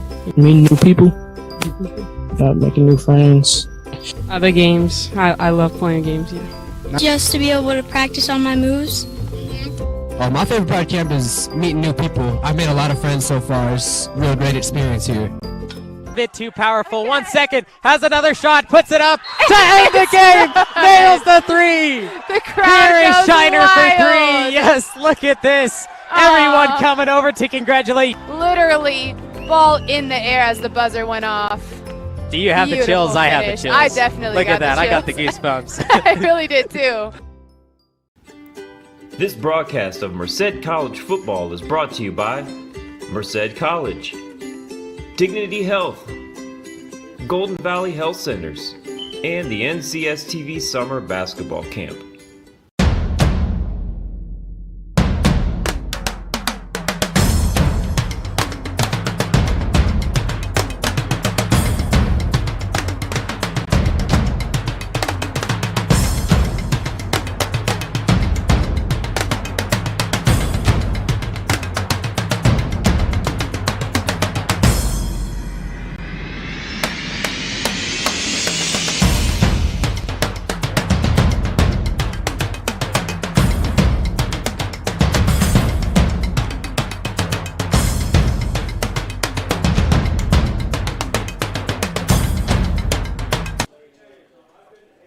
Broadcasting live from Stadium 76 at Merced College, home of the Blue Devils. The Blue Devils taking a huge lead in the first half, 27-0, just about ready to start the third quarter. I'm Levi Flores along with my dad, Justin Flores. And with Merced leading by so many points, they've had quite a few credible drives. Well, I tell you, they came out swinging, even though Los Medanos had the ball to start the game. By the time Merced got the ball back, they've had some huge drives. 95-yard drives for a touchdown, 85 yards for a drive for a touchdown. They just continue to control it no matter where they were on the field. And they came out doing exactly what they said they wanted to do, run a balanced offense. You don't know if they're running. You don't know if they're passing. You don't know if Kraft, the quarterback's going to shovel past the thing. They've just pulled off some magnificent plays today to have such a lead as this heading into the second half. They've done a lot of play-action plays as well, and they're about to get the ball to start the second half. In the first 2 quarters, 400 total yards of offense, which is very surprising in 2 different ways, just because it's 400 total yards of offense in the first place. And second of all, their previous game, they only had 328 total yards of offense. As we get underway in the second half, Hidalgo making his way up the middle, splitting defenders left and right, nearly into Mustang territory, but keeps it in at the 48 on the Merced side of things. 28-yard run to start the second half, and Merced just, what were they doing? Working out, keeping their muscles hot at halftime? What a run. What a way to start. The momentum continuing with the Blue Devils. Coming in very hot to start off this third quarter, looking to do what they did in the first half, trying to shut out the Mustangs, but plenty of game time for Los Medanos to come out with a few points. But for right now, Merced back with the ball. Kraft handing it up the middle into Mustang territory. And finally, the defense able to take him down after he gets the first. 12-yard run to start. Again, Dasani Tate, who plays both sides. He's also the punter and got to punt once. Really an all-around player. Earlier had a pass caught just inside the 5. We thought it was fumbled and then into the end zone for a touchdown, but they called it down. He's been all over the place today. Another handoff up the middle, staying on his feet. Another first down for the running back of the Blue Devils. So, of course, what Merced's going to want to do now is control the clock, and they're going to want to keep it on the ground. Any incomplete pass stops the clock because right now with a commanding 27 lead, however, 2 plays into it, and they've already marched down 20-plus yards on 2 running plays going right up the middle, exposing the Los Medanos 3-3-5 defense. Marching, and continuing to march as they hand it off again, this time zone left, and this time the defense is there for the stop after a gain of 1. Justin in Caprera, the ball carrier for a couple of yards, this time trying to go to the outside. What seems to be working is those inside run. But again, it's a designed play after getting and moving the ball down 20-plus yards to keep the clock running. Receiver coming onto the field, Mateo Brinson, who scored earlier in the day on a huge passing play. Only got 10 yards in the air with the ball, although he ran on the ground for about 70 after that scoring. He's back out on the field, and Kraft having it. Play action looking right side, not to Brinson, but into the end zone. Touchdown, Merced, to number 9, DeMondre Evans. Running the post wide open on that man-to-man coverage, exposing once again and revealing that Merced Ryan Kraft, quarterback, will stay in the pocket and wait till that man's open. But I'll tell you, Evans, I think, was open from the time that the ball was snapped. Incredible offensive play for the Blue Devils, running, and then taking a shot at the end zone off the play action. The defense was so focused on that running back that they closed in, but Kraft was there to throw it straight to Evans for the touchdown, tacking on 6. And the extra point attempt to make it 7, 33-0. Let's break down this drive. Run, pass, touchdown. 52 yards, just like that, 5 plays in an attempt to burn, I'm sure, the clock. But they want to run that offensive offense, right? They want to show that we're not just going to run. We can also pass it, and they burn all of a minute and 37 seconds or 47 seconds on the third quarter clock here. And another strike. Merced's already on the field, just ready to play football once again. You know, that also opened up after a 28-yard run on the kickoff return to even start the series. 28 yards on the kickoff return, 52 yards after run, pass touchdown. Merced has been ready to kick off for the past 20 seconds while the Mustangs now take the field. And that will be returned at the 15, but the ball's on the ground, picks it up quickly, making his way to the 30 before he's getting taken down by number 2, Alfonso Gary. One of the things that can start to happen here on the mental breakdown is the frustration because you want to be a key player, you want to be a playmaker, you want to make things happen, and that's when little things like dropping a kick, running left, running right, little things here and there. And what Medanos needs to do is stay with the program that the coaches have told them, stay with it, run the plays that he's saying, because what they have been able to do a few times is expose Merced's defense and actually have a few big plays and big runs. Absolutely. It's not the fact that the Mustangs are playing bad. They're playing really well. It's just that the Blue Devil defense is there to stop them at the line, like this play, as you see, only gaining about 2 yards. But, you know, the offensive side of things, you really need to have a strong awareness as a quarterback, as a receiver, know what's happening on the field, and they do have that. It's just that the Blue Devil defense is there even stronger. Remember, both these teams are 0-1 going into this, allowing their previous opponents to score big, and Medanos now allowing Merced to score big on this game. And you're right. Merced has just picked up and done their homework and is able to stop Medanos on every possession. And there's that cut route once again, making his way for a first down before being taken down. in the first half, you mentioned that what they need to do is get that cut route, run out a few yards, and then cut straight through the middle, and that's exactly what they did, and they have one of the bigger plays of the game. I want to say that's the fourth time they've ran that play, but I've picked up after the couple of times. It's either the third or the fourth time, and that is their key player, Amir Amalsawir, who runs that in route and gets that hot pass, in a sense, quick pass from the quarterback, Byrne. Handed up the middle and met at the line directly by the Blue Devil defensive line. No gain on that one. We'll move the stick about half a yard, but we'll say it's 2nd and 10. Adrian Todorov, the ball carrier, and we already know the inside pass, the inside rush for Los Medanos has not been there as Merced collapses and is prepared and ready ever since they changed their defensive line after the first series of Los Medanos. They went to a four-man front and sometimes even bringing in the linebackers showing blitz, and that has just stopped that inside run.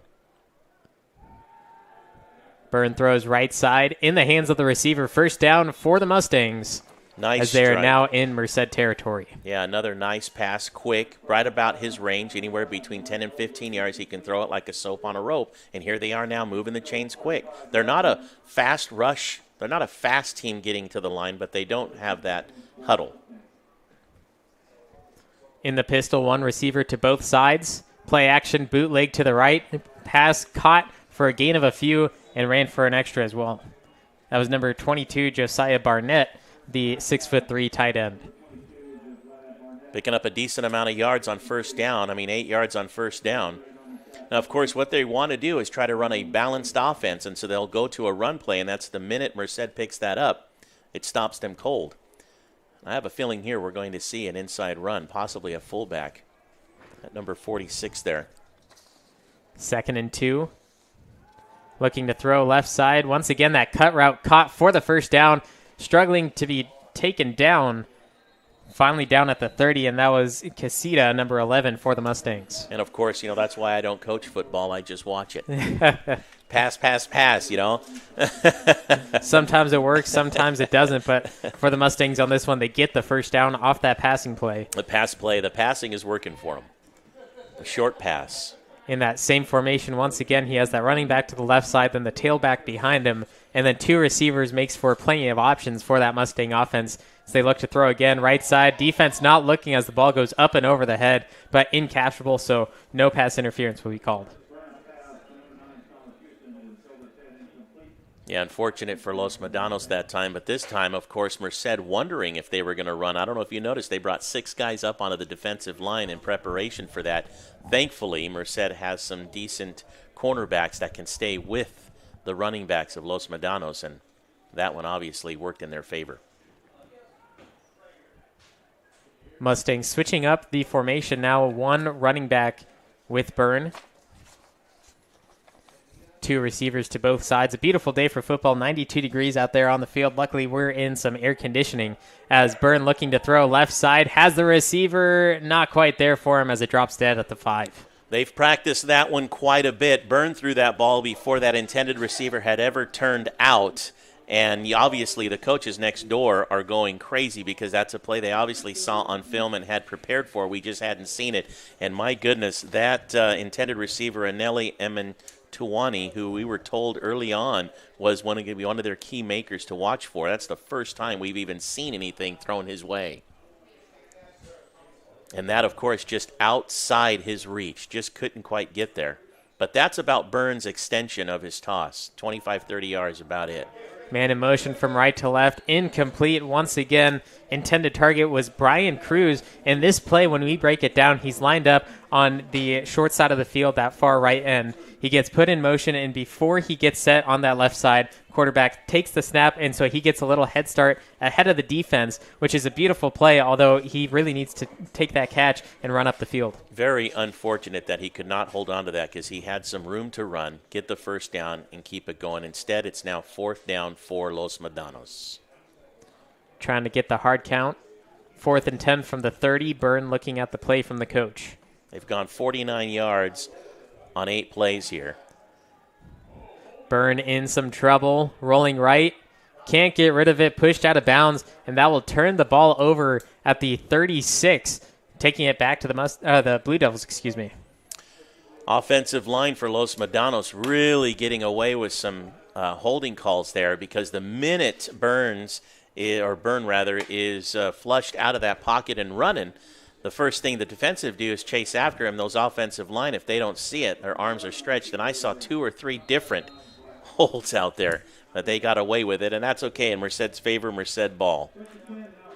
Mustangs unable to score on their first possession of the second half. Now the Blue Devils a little bit longer ways to go to the end zone, trying to take that time off the clock once again as this ball handed up the left side. Fighting for the first down, gets about 9, maybe 10 for it, but not much time will come off the clock if they run 10 yards every play.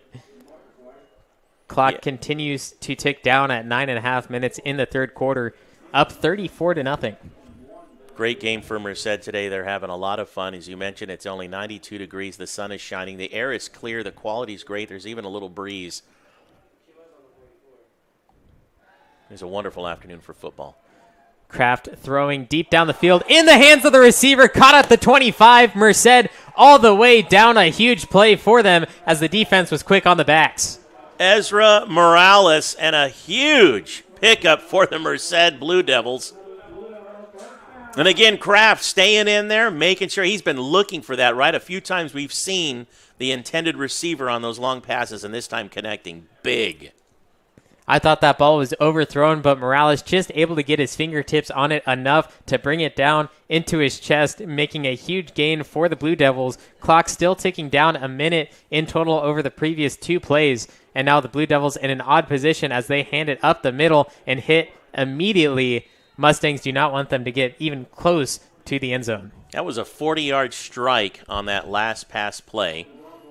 And Merced running a true balanced offense. That time Hidalgo only getting a yard, but we've also seen some big runs for Merced when they want.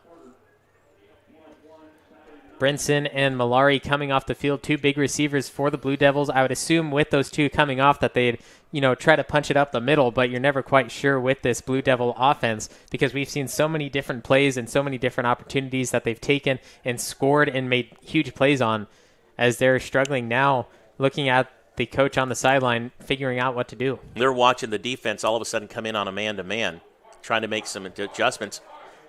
Handed up the middle, Hidalgo into the end zone. Touchdown, Merced on the run play from 24 yards out.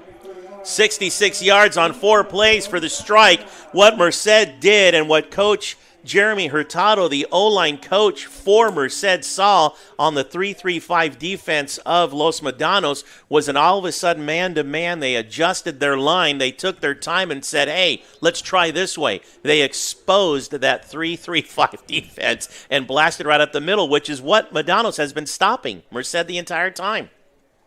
40-0. And the extra point will be no good, but 40 points on the board for Merced.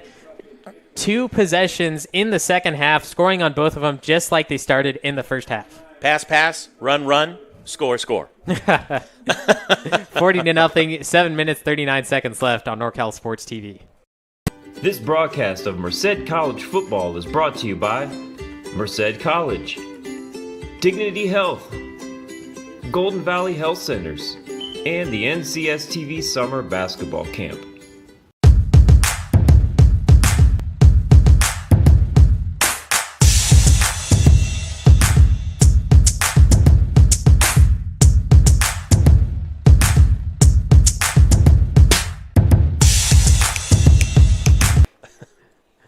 Merced College, home of the Blue Devils, taking the lead 40-0 over the Los Medanos Mustangs as Merced looks to kick off once again for, I believe, the 6th time tonight. That one will be received at the 10, taken up the middle for over 20 yards and finally taken down at the 30. One thing the Mustangs have been doing good so far is kick returns, although their offense can't quite get the same amount of yards. That was 19 yards for Matt Casetta, who's also one of their receivers who's had some big ones. But, yeah, offensively, other than really close, inside the 4, that was the closest they've gotten in the first half where Merced was able to stop them. They just have not been able to make much happen offensively. However, they do have a few key plays that seem to really work for them, but they just don't stick with that as they are trying to get that balanced offense with the run. But Merced, ever since their defensive line switched their their play after their first series.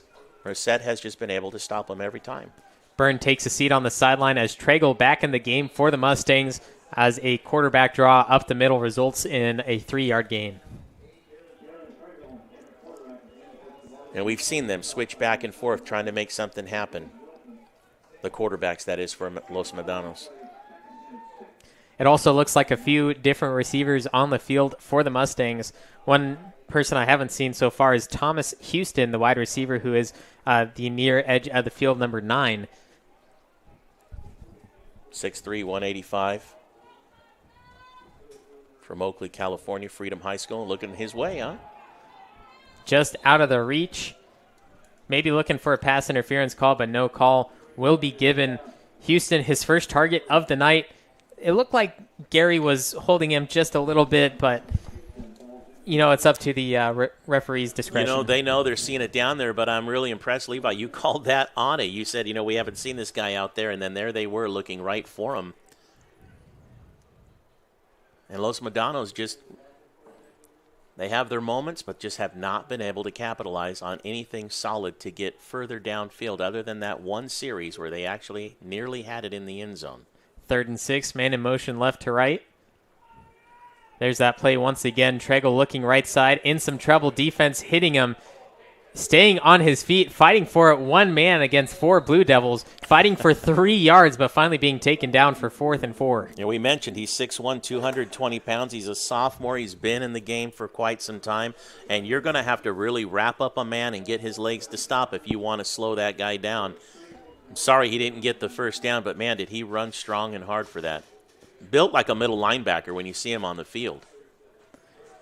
The Mustangs offense staying on the field for this 4th and 3. They are within that section of the field where if they get that 5-yard hard count jump for the defense, they will get an automatic first down, which I assume that they will probably try. They do not actually, but they're going for the throw. Houston in the middle of the field catches it for the first down, and that's 2 plays in the drive for Houston, this time connecting for the first. What Tragle did is he exposed the man-to-man on Merced there for the cornerbacks. A quick slant play, that's what you need on that man-to-man defense, and Tragle exposed it and got that pass in there. Great job by Tragle as he hands it left side past the 50 into Merced's side of the field. That was number 23, Joe Shoemake. Only a couple of yards, and of course, Los Medanos wants to run. They want to try to run their players. They do have running plays, but today, Merced has just been able to stop them on every run. Shoemake only had 27 yards last game, and I believe he's surpassed that already, but it was tough for the Los Medanos running backs, not only in last game, but also this game, as both defenses are strong at the line and don't let anyone through. Tragle over the middle once again, bobbled and hits the ground. Intended receiver number 7, Brian Cruz, once again, who is back on the field, not being able to complete it. That's a tough one, because Merced brought their 6-man front again. Tragle, because he's a big guy, not afraid, stuck in there and really put a foot to it, and that just unfortunately could not be hung on to by the intended receiver. Merced defense really looking at number 11, Matt Caseta, who has had plenty of receptions tonight. They're going to cover him well, who is on the right side of Tragle, in the middle receiver out of the 3. Tragle looking to throw. In the middle of traffic, tipped by Gary, falls short for an incomplete pass. Merced was bringing in the house. They knew where they were going with it. Nothing on the weak side, never even looked that way. And a telegraphed pass nearly picked off. I don't know why he threw that one either. That was in the middle of traffic. I saw all blue, no white shirts. A tough play for the Mustangs, and they're going to go for it once again, and they converted on the last 4th down conversion with that short pass to Houston. All I kept thinking about, I wonder if a lineman is an eligible receiver because they're going all that way, and they look that way. They never even look to the weak side at all. 2 receivers either side. Tragle looking to throw, defense coming in hot. Pass is complete, but not enough for the first down. Turning it back over, sending it the Blue Devils' way from the 45. 7 plays, got a few yards on it, but not enough for Los Medanos. So now only 55 yards to go for the Blue Devils. we've talked about them just running the ball and taking the time off the clock so that any incomplete pass wouldn't stop the clock. Although the Blue Devil offense has not been stopped at all. 2 possessions, 2 scoring touchdowns to make it 40-0 with just over 5 minutes left in the third quarter. Still plenty of game time, but I do believe that the Merced College Blue Devils will take this one, just looking at what they've done so far. You're putting it in the game, huh? I'm putting it in the game, putting it in the fridge. 40-0 is a huge deficit to come back from, especially when they have this sort of field position and a running back running all the way past the first down markers, breaking free into Mustang territory, deep into Mustang territory. Romello Presley, once again, St. Petersburg, Florida, representing those boys from the school out there. They've got a couple of players from Lakewood High School out of St. Petersburg, Florida, have really shown up today for Merced. They're going to say he stepped out at the 40-yard line, not the 30 like he thought he did. Still a 14-yard gain on the ground and going to the outside, which hasn't been necessarily as fruitful for Merced as the inside run. So, Coach calling the audible once again. Number 21, Presley, moving from right to left. Handed zone right. Stays on his feet all the way for a 9-yard gain before being taken down. And they're going to give him the first down for 11. Coach saw something. They agreed. They followed through and got 11 yards. 27 yards on 2 plays for Romello Presley just in this series. Taking their time on every single play, just getting that clock to count down second by second. Yeah, well, the way they move the ball, that is how it is, second by second. Coach calling the audible once again. And they're going to move their receiver number 85, Daniel Rowlett, out of the tight end position into a full receiver position. And then Presley will move from right to left and back to the right side, but this time handed left side. Stays on his feet after breaking a tackle, and another first down on a first down play. Once you get past those linebackers like that, if they're not going to wrap you up, that secondary has to step back up. And thankfully on that end for the Mustangs, that secondary stepped up. Otherwise, Presley would have been gone into the end zone on that play. Well, you talk about running a game, running the gamut. What can you do? What can't you do? What can we try? Los Medanos has been man-to-man almost all day.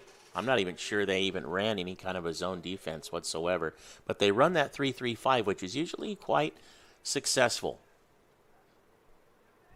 See if they can stop him here as another hand up the middle, inside the 5, inside the end zone. Touchdown Merced once again, 46-0, under 3 to go in the third quarter. 54 yards on 5 plays, and mostly number 21, Romello Presley, running it. I think it was all him, right? I believe so, just pounding it through the middle, getting yard after yard.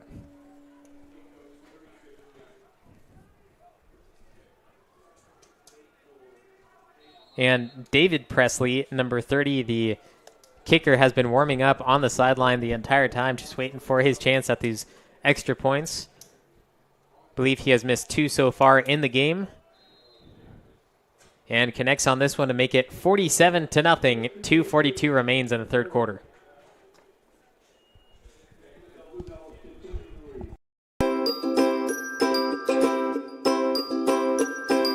How was camp for you, Blake? It was really fun. Yeah.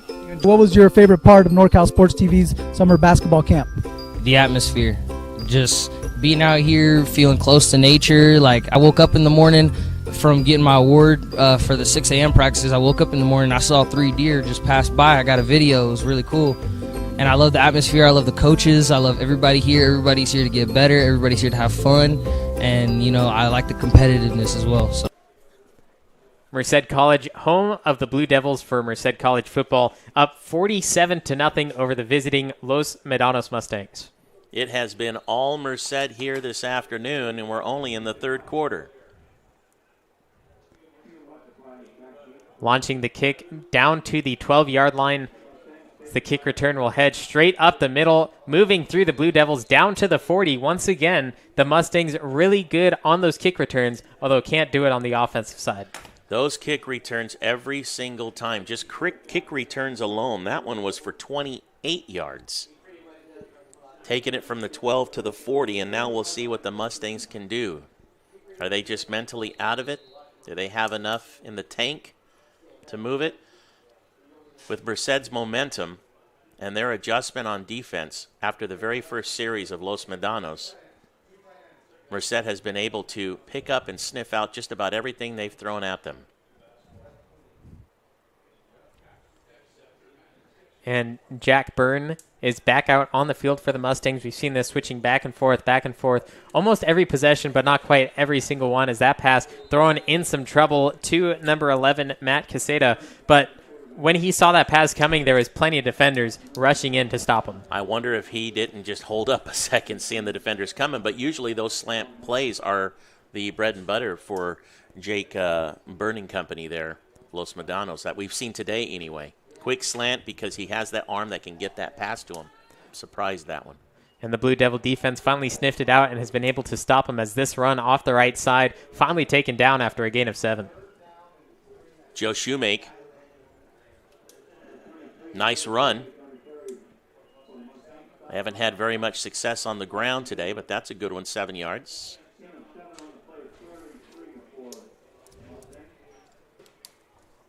Byrne back in the pistol. His running back will stay to his right side. Handed off up the middle once again, fighting into Merced side of the field, and finally gets there and a first down. Yeah, nice run. You know, I realize Merced's defense has been on the field probably longer than the offense. You can only hold back another offense for so long. You know, they're getting a lot of work today. The offense gets out there, runs 4 or 5 plays, we'll score a touchdown. Merced's defense is really having to step up. 1st and 10 from midfield. Byrne hands it off again, and no gain on this play as the Merced defense strong at the line.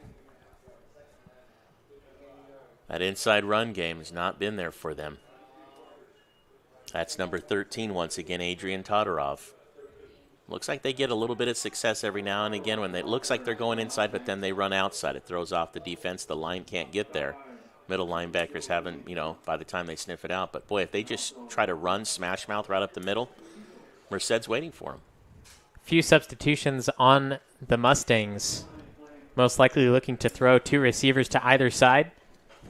Drops back 2 steps, throws right, blocked by the defensive line, number, looks like 55 for Merced, Tangata Tuatapo. 6'4", 215 pounds, getting his hand in there. Tuatapuo. Nice to see that linebacker. I mean, he's a linebacker coming through there. A running play was stopped, and now a passing play was stopped. Nowhere to go for the Mustangs as it's 3rd and long from midfield.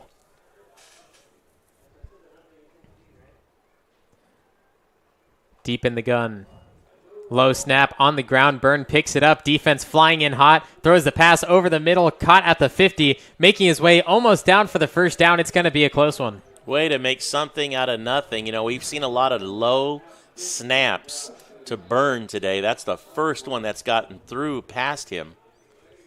But we have seen a lot of low snaps today. And an injured player is on the Mustang sideline, but it looks like it's a Merced player. Yeah. 47-0, under a minute left in the 3rd.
Merced College player back on his feet after getting the wind knocked out of him. Kind of holding the solo flex area and chest area there. Heading back to his own sideline. Always good to see, but never good to see a hurt player. But I'm glad he's back on his feet, being checked out by the trainer.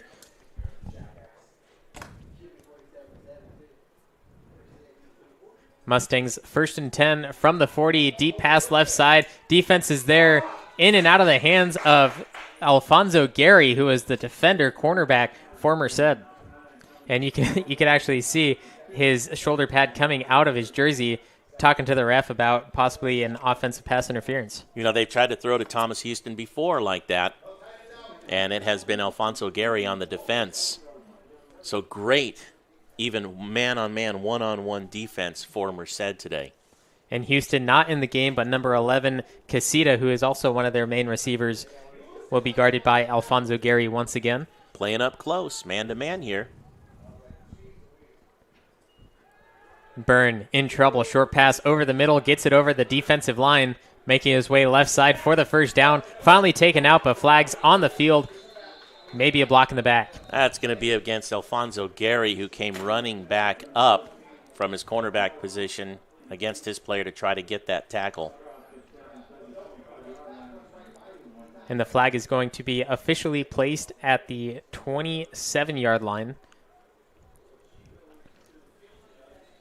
Great heads-up play, but you just can't push somebody when you're running back upfield to get a tackle. Head official Mike Merritt with the call. Oh.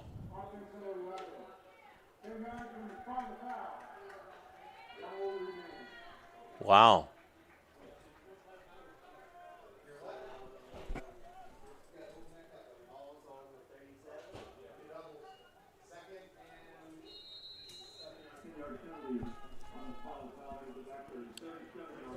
That's going to be an offensive penalty, moving the ball back 2nd and 7.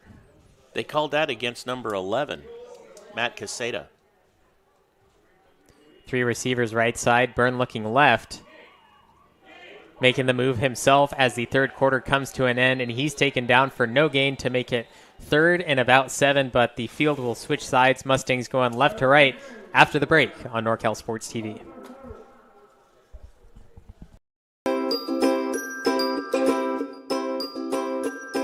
My favorite part was just competing and meeting new people. You know, I'm always with my team, like practicing in high school.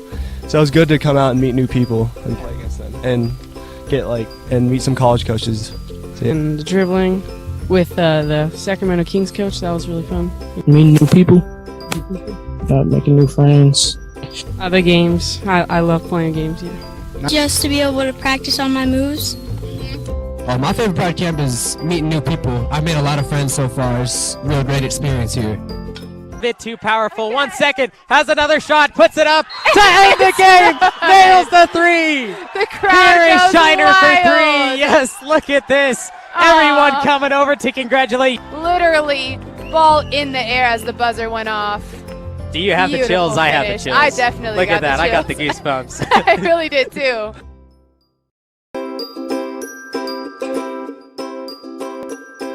My favorite part was just competing and meeting new people. You know, I'm always with my team, like practicing in high school. So it was good to come out and meet new people and play against them and and meet some college coaches.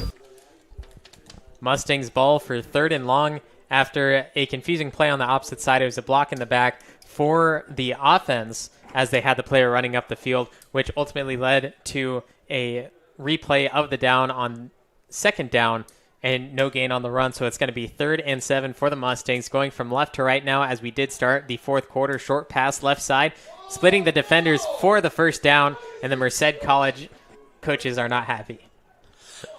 The defense and the middle linebackers, I'm telling you, the one thing that Los Medanos can do and is known for are the short passes. And Jake Byrne will find a man if he's open and you give him time to think about it and look up. The one thing that the Merced defense has been doing well ever since they changed their defensive line to start is putting pressure on Byrne. In that play, the offensive line for Medanos was able to give Byrne enough time to think about it and get that pass dumped off there. And once that young man has the ball, he's gone. Hand up the middle, only for a gain of 2. That was number 13, Adrian Todorov, one of the main 2 running backs for the Mustangs. Who was the one that just took the last pass in the kind of the flat area and was able to run it up for a few yards. Yeah, the Merced college coaches are next door to us, and I don't know if our mics are picking them up or not, but, man, every now and again when there's a defensive breakdown, they just do not want to see that. They want to see solid defense the entire game. I don't care if you've been out there almost the entire game because our offense is awesome and getting the ball back to you quickly, but you need to continue to step up. And here's this man-to-man big, long line. Looking end zone, sideline, incomplete as it drops dead at the 5.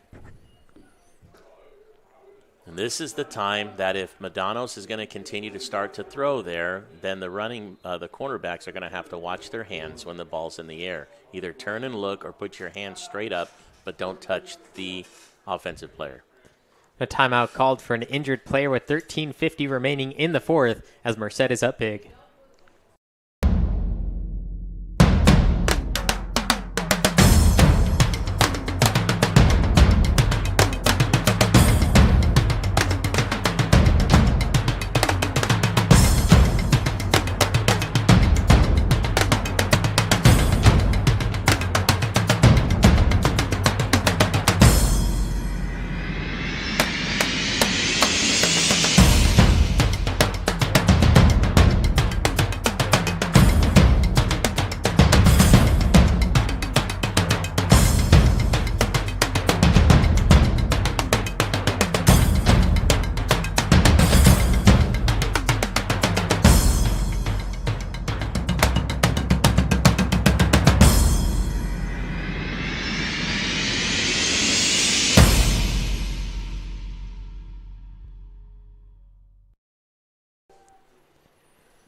$47-0 at Stadium 76 from Merced College. The Blue Devils, huge lead, and Los Medanos looking to score for the first time. They got close on the opposite side of the field in the first half. Within 5 yards, I believe they were at the 2-yard line, but unable to convert on a 4th down play. And now they just took a shot at the end zone, and it fell incomplete at about the 5, but they're looking at 3rd and 8 on this one in the high red zone. They've gone 10 plays and about 30 yards.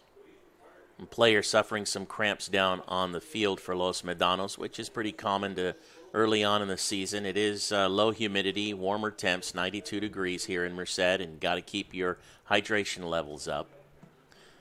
And that is one of their key players, Amir Amosawir, who's up on his own power. You could see it was a cramp in one of those legs, the way he's walking. I've had those cramps before, and they are definitely not fun. Definitely, and they're not uncommon here in the early part of the season. And it is warm here in Merced today. And like we said, the humidity levels are low. The skies are clear. Fires in the region. Wind has cleared out the smoke.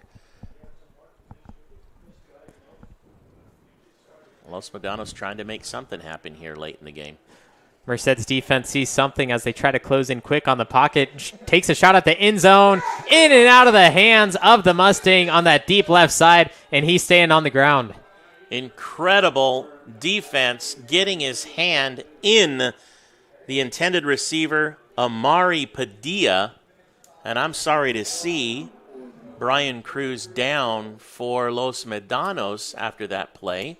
It looked like the defender, Padilla, just got his hand in there.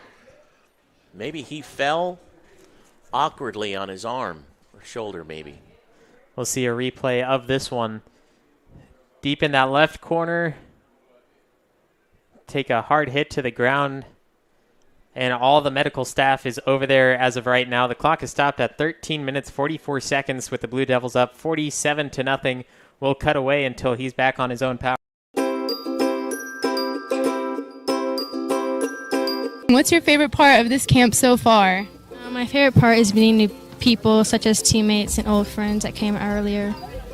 I really like the one-on-one training. The coaches really tried to get like the connections with the kids during the camp, so I think that was a really good part of it. I liked the drills, the ball handling drills, and shooting drills.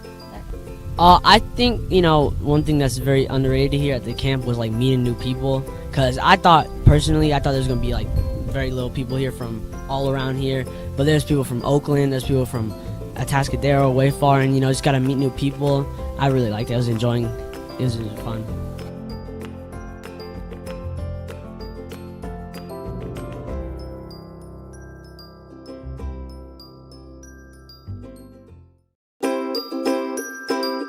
was 7.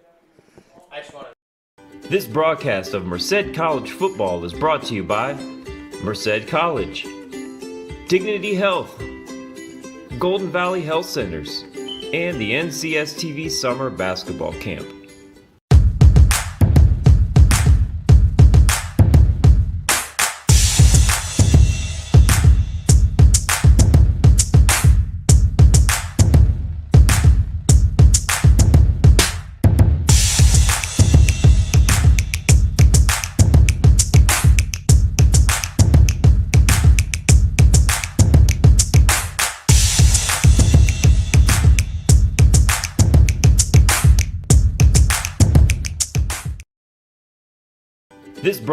Sonora's JV game.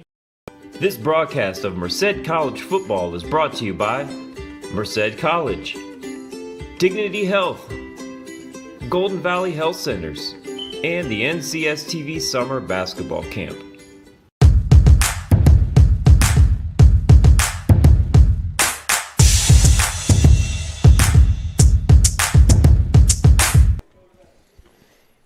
Injured player on the field, finally back up on his feet. Took a few minutes, but he's back up on his own power, being walked to the sideline. Very grateful to see that. It was very strange to watch in the replay as he fell down. Looked like possibly the ball in his hand, but getting stripped away. But sometimes you can just lay down, fall, or just roll over in a certain way. And I'm really, really thankful to see him up on his own power and walking off the side. I mean, they're playing football, you know. It is a sport. Full contact. We can't get hurt, but grateful to see it. Short pass to the flat right side, up to the 20. Defense is there to stop him, and a huge hit out of bounds as he gets the first down and loses the ball as it sails out. Shoemake, man, goodness. He really took one. Nice play for Los Medanos Mustangs. But, man, take another look at that hit, just putting the shoulder down. Alfonso Gary with the tackle. Merced is not letting up. They're up 47-0. They're still playing the game to the final bell. Literally. Gets the first down on 4th down. Now at the 15. Burns still in control. 2 receivers either side. 13 plays into this series. It's the closest Mustangs have been since the first quarter. Looking to that left side once again. Over the shoulder, in the hands. Looking for the official call. Touchdown. Los Medanos with the first points for themselves. 13 minutes left in the 4th. Very close call. They finally got that on that corner. They've thrown a few times there. They've been trying to get a player over on that side into the end zone. And you see on the replay there, the receiver did come down with it, but as he turned, the ball did jump up in the air and possibly couldn't have been a catch, but official call on the field is a touchdown, tacking on 6 points for Los Medanos. No review plays, nothing like that on the college level here.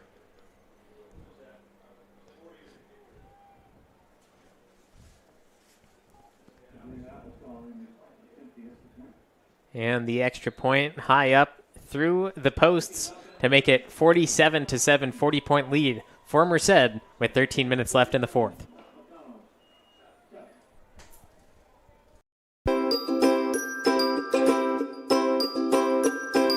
How was camp for you, Blake? It was really fun. Yeah. What was your favorite part of NorCal Sports TV's summer basketball camp? The atmosphere.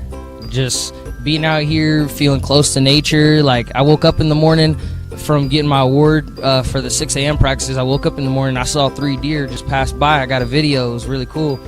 And I love the atmosphere. I love the coaches. I love everybody here. Everybody's here to get better. Everybody's here to have fun. And, you know, I like the competitiveness as well. So.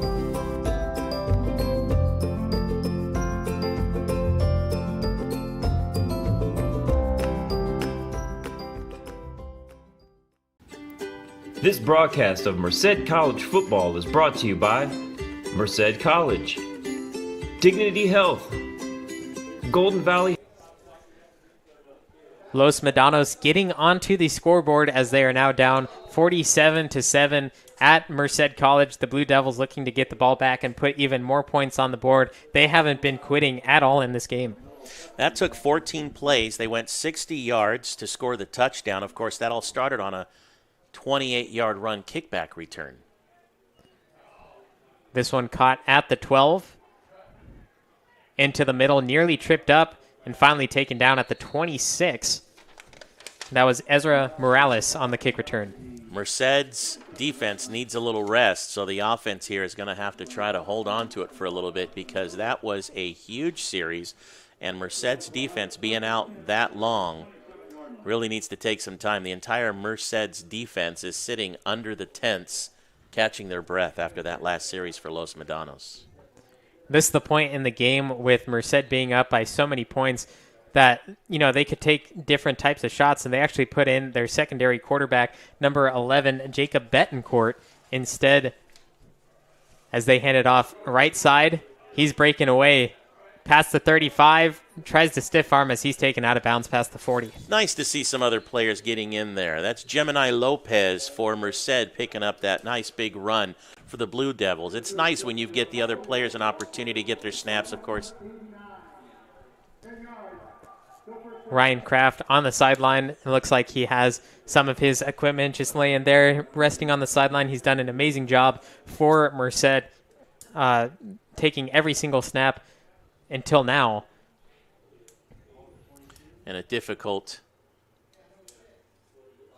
penalty for Merced, bringing that one all the way back to the 12, or the 22 rather. Betancourt once again. Handoff down the middle and taken down by the defensive line from the Mustangs. I think Coach Hurtado has a few players on his offensive line also now with fresh legs in the game.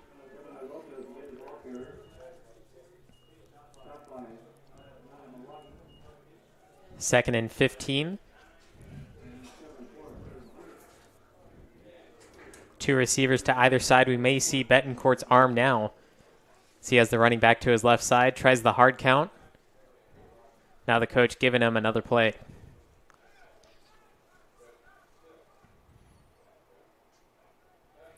Mustangs showing blitz, pulling back. Right side caught, breaks the defender, gets the first down, cuts into the middle of the field past the 50, and finally taken down into Mustangs territory. Incredible play as the Mustangs all of a sudden showed blitz, bringing in some players on that 3-3-5, but the cornerbacks who have been running man-to-man were able to get that pass off there, and he was off to the races if it wasn't for the sideline there. Now past the 50, three receivers to the left side, one to the right, and the running back, of course, two Betancourts left, looking for that hard count just to get some extra yards. They don't necessarily need it, but they want to get as many yards as they can. Blue Devils just don't have a large team. They actually have some depth and players. Handoff once again, trying to find his way right, but cuts back left at the last second, stays on his feet, nearly dragged down. Finally gets back to the original line of scrimmage. Plus 1 yard is number 37, Gemini Lopez, who could have lost about 6, but he was lucky to get back to the line. My dad used to say, keep your legs moving and don't stop moving them unless somebody grabs them and you're forced to stop. And Gemini there just never stopped moving his legs no matter who was pulling and tugging on his jersey. You got to wrap him up. Keep running, don't stop running. Back to the field. I mean, he ran about 35 yards in circles being pulled to get 1 yard, but hey, Merced gained a yard. And Merced, kind of odd looking all the way back. I think they're watching the play clock.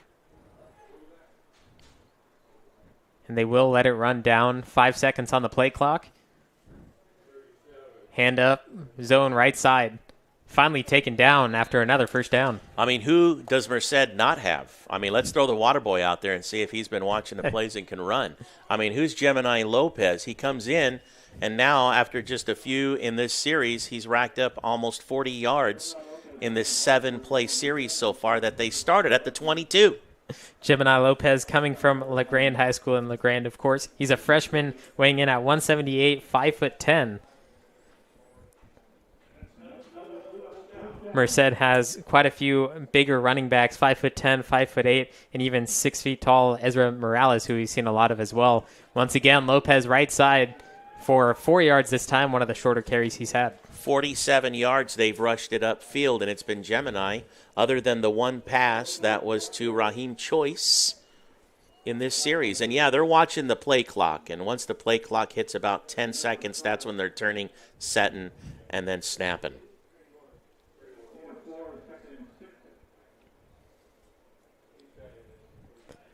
Don't forget tonight on NorCal Sports TV, high school football on a Saturday. Somerville High School playing tonight around 7 o'clock with Justin Flores. My colorman tonight will be doing play-by-play along with offensive line coach for Merced College, Jeremy Hurtado. You can join them at NorCalSportsTV.com or on NorCal Sports TV on YouTube. Bears will be hosting the Houston Huskies up in Tuolumne tonight. Looking forward to that game. Gemini Lopez once again with fresh legs, and as they bring him out of the lineup now. But, man, I'm telling you, I like that guy. I'm sure that Merced College will play him a lot in the upcoming weeks for the rest of the season. He's done quite a bit in these few short drives. Morales and Hidalgo have done a lot themselves, but showing up, Lopez, he's done quite a bit more than what Hidalgo showed in the first quarter. His stats show 5'10", 178. He's either all muscle or they've kind of lied to us on that scale, as he seems like a smaller player, but he's a gamer.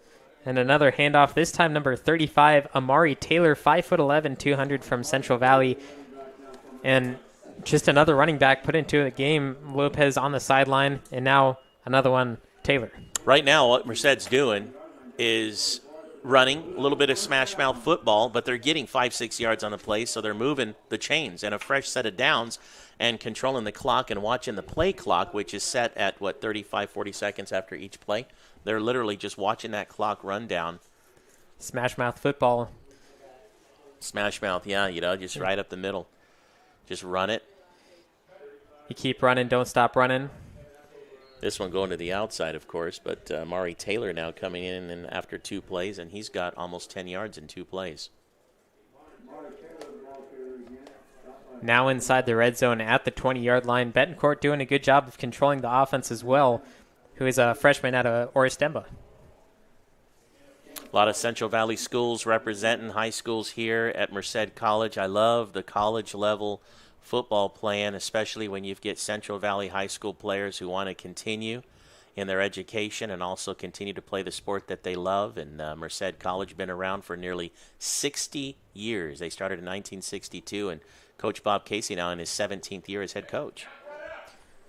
Run right side, cutting through defenders left and right, inside the 10 this time before he's taken down. Another huge play, and Gemini Lopez back on the field. He's got 60 yards now in this series, and this is the first time he's even been in the game, and they've been all on the ground. That play just put him over 60, like 62 yards in rushing. And he will stay out on the field, and it will be 1st and goal from the 8 for Merced. We were talking in the pregame, Levi and I, about how the school's been around since 1962. They've only had 5 football head coaches, and Bob Casey now in his 17th year, also a former player.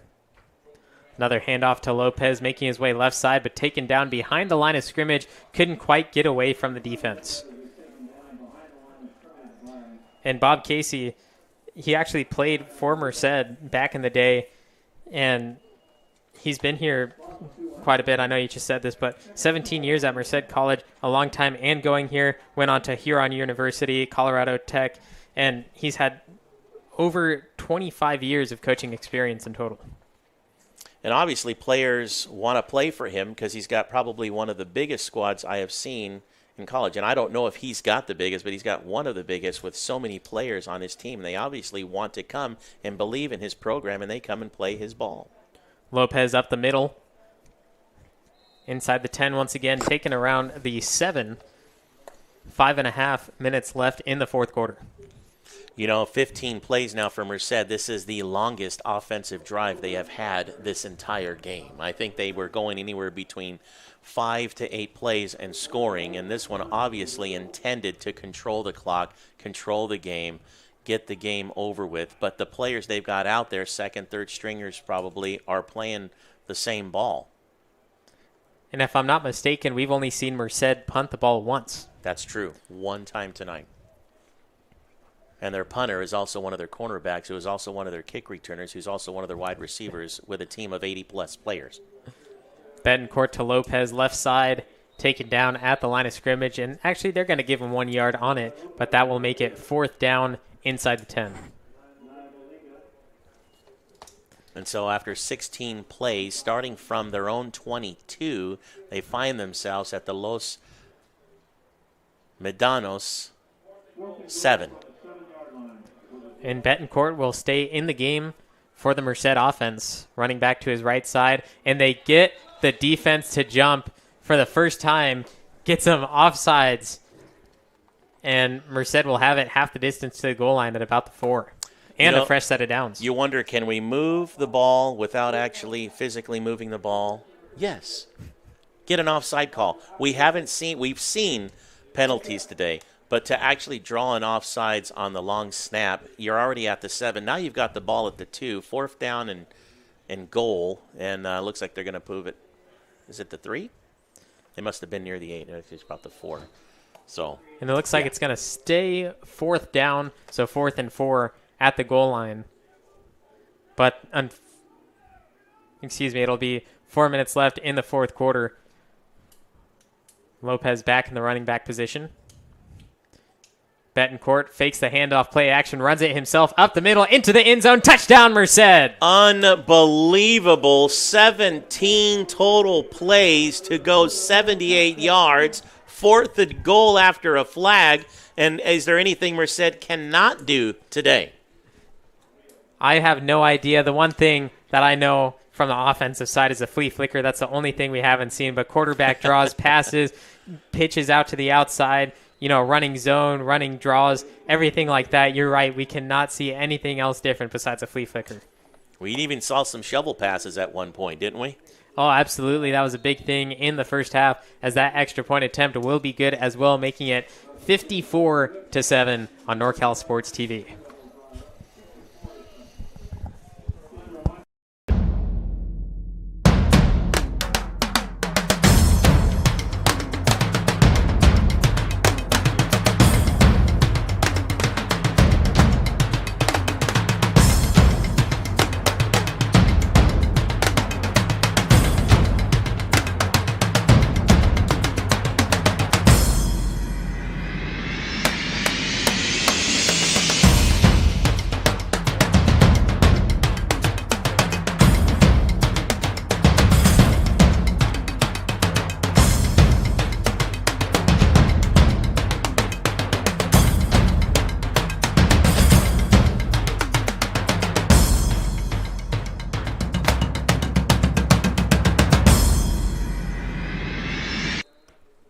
Live from Stadium 76 at Merced College, the Blue Devils taking a huge lead, 54-7, as the Mustangs will probably have one more chance at an offensive possession, running it up the middle, breaking free, down to the 44 for great field position on what could be the final possession of the game.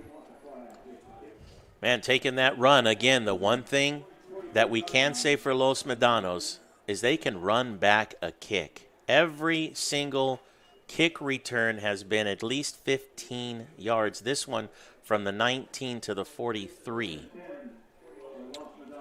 on that kick return. 3 minutes, 46 seconds left in the 4th quarter. No doubt that Merced is going to win this one, but we'll see as Byrne takes the field with the offense for what could be the final time, what they decide to do and what they decide to practice in this real game situation. It has definitely been an entertaining afternoon, especially for the Merced faithful who have come out to watch their Blue Devil team in their second home game and witnessed a loss a week ago today. But today it has been all Merced, and I'm sure they are very excited to see that their team can put some plays together and get a big win. Merced will move on to 1-1 on the season, and Los Medanos will move to 0-2, but still plenty of season left in front of both of these teams. You could follow them on the CCCAA website for all the information, as this run is taken up the left side, fighting for a few yards but taken out of bounds. I know Los Medanos wants to have that balanced offense between the run and the pass, the outside and the inside. They're still playing their game. They're not letting themselves get too down. We haven't seen too much emotion. They're just running their plays and staying true to the program, which is what you need to do. They look to their coach the no-huddle offense, but they're not a hurry offense. A new player out on the field for the Mustangs, the running back in position. As Byrne takes the snap, and he'll block for him. Pass left side, in and out of the hands. And that will put a 4th and 7 quick on the field for the Mustangs. That was a pretty quick 3 and out for him. Bailey Trotter there, the intended receiver. And, the one thing we haven't seen from Jake Byrne is a slow up in his passes. He throws beamers. I mean, he really chucks that ball in there, and it's not like they're not catchable. That ball's coming hot. Merced's defense has been there, has gotten their hands in there, but those balls are coming in zingers. Any slower, and the defense might have more interceptions that the Mustangs would like. Yeah, right. And the punting team comes back out onto the field for the Mustangs. We've seen them a few times, but also a few times on 4th down, the Mustangs actually went for it in similar territory as this. Punt nearly blocked, and that'll sail all the way down inside the 10. Trying to be picked up, and the Mustangs get the ball back at the 10-yard line as that muffed punt comes off the hands of Morales. That's an unfortunate situation there. The ball coming so high, coming down. Mustangs coming in, and you try to make something out of it. So it'll be 1st and goal for the Mustangs. So just like in any game, there's always room for improvement and discussing and talking about what to do, what not to do, and stay true to the program. And I'm sorry Morales didn't get the catch there, but that ball had some serious hang time. Even though it was nearly blocked, like you said, that kicker stuck to it, and that thing just kind of hung in there like a knuckleball, was barely spinning. Those can be very, very confusing. But, hey, look at here, the Mustangs threatening to score now. Byrne back on the sidelines, and out comes Tregle as he hands it up to Washington, and he's taken down behind the line. Marquis Washington not taking many snaps. He was on the previous play, as I mentioned, one of the new running backs, number 28, 5'5", 155 freshman out of Heritage High School, getting a touch on the field. I'm not sure if the running offense is good for the Mustangs at this point as they are close to the goal line. Merced defensive line making sure that no holes are open. Defense has been on the field all second half. Pass was tipped as it came out and falls incomplete. Intended receiver was number 10, Amir Alamusar. Actually, excuse me, that was number 18, Cole Anello. And, we've seen it once tonight, but again, on the line, number 55, Tangata Tuitupu'u, once again got his hand on that pass. He's 6'4", 215, quick hands, even over the big quarterback, Jalen Tregle, 6'1", 220. So Merced defense still working it. 3rd and goal from the 12. Tregle taking it up himself, pitch to the left side, and a flag on the field as he was past the line of scrimmage. So that is an offensive penalty, and that'll come back, way back for the Mustangs. Unfortunate for Tregle dumping that off when he did. It was evident he had already ran 2 yards past the line of scrimmage. I think he would have gotten more yards, maybe even into the end zone if he'd have just tucked it away and ran with it. But, hindsight, and of course I'm sitting up here, I'm not down on the field. But as a quarterback, the one thing you want to do is get it to your players that can get it in there. But unfortunate for the Mustangs, not a lot has been in their favor today. So 4th and 15 yards to go. Tregle at the helm, 1.5 counting down. Most likely going to take a shot at the end zone as they absolutely need to if they want to remain, actually not even remain with possession, but just get this final play off as they do over the middle and out of the arms of the receiver, and that'll turn it back over to Merced, who just now has to take a kneel down to end the game. Yeah, my goodness, what a match today. And for Merced to pick up their first win of the season and to do it at home and to even out their schedule now at 1-1, move to 500. And, boy, I'll tell you, the film on Merced, laying it out there for the next team that they will face, there's a lot that you need to watch for, especially late in the game when they started throwing in the other players who were just as successful and able to pull an entire series together. We saw it. They going 78 yards and taking 17 plays to do it and burning off the clock. And it looks like Betancourt will take the few final snaps, possibly 2 snaps for the Blue Devils. Looking at this massive roster that we have in front of us for the Blue Devils, they played an amazing game. Many players got touches defensively and offensively. But who would you think would be the player of the game? Oh, my goodness. I wasn't even prepared for you to ask me that. There's been so many out there. You know, you want to give it to the quarterback or to the receivers or the running backs, you know, because they've scored so many touchdowns. But I wish I was paying more attention to the offensive line now that I think about it, because they're whatever that allowed them to get the plays that was necessary to get those huge runs. Somebody there on the line was opening up the hole. And so I always would say somebody from the offensive line. I've always been the bigger guy when I play, the O-line, you know. And I'll tell you, linemen win games for players, and a lot of times your quarterback and your players that get the mentions most will usually kick back to the O-line because they know what they did for them. So for me, I'm going to say the player is the entire O-line opening it up for them. And we'll give it to the entire offensive line for the players of the game as the final seconds tick down at 8 seconds. The Merced College Blue Devils take the victory 54-7 for Justin Flores, our producer, and the rest of our crew. I'm Levi Flores from Merced College. Thank you for watching NorCal Sports TV.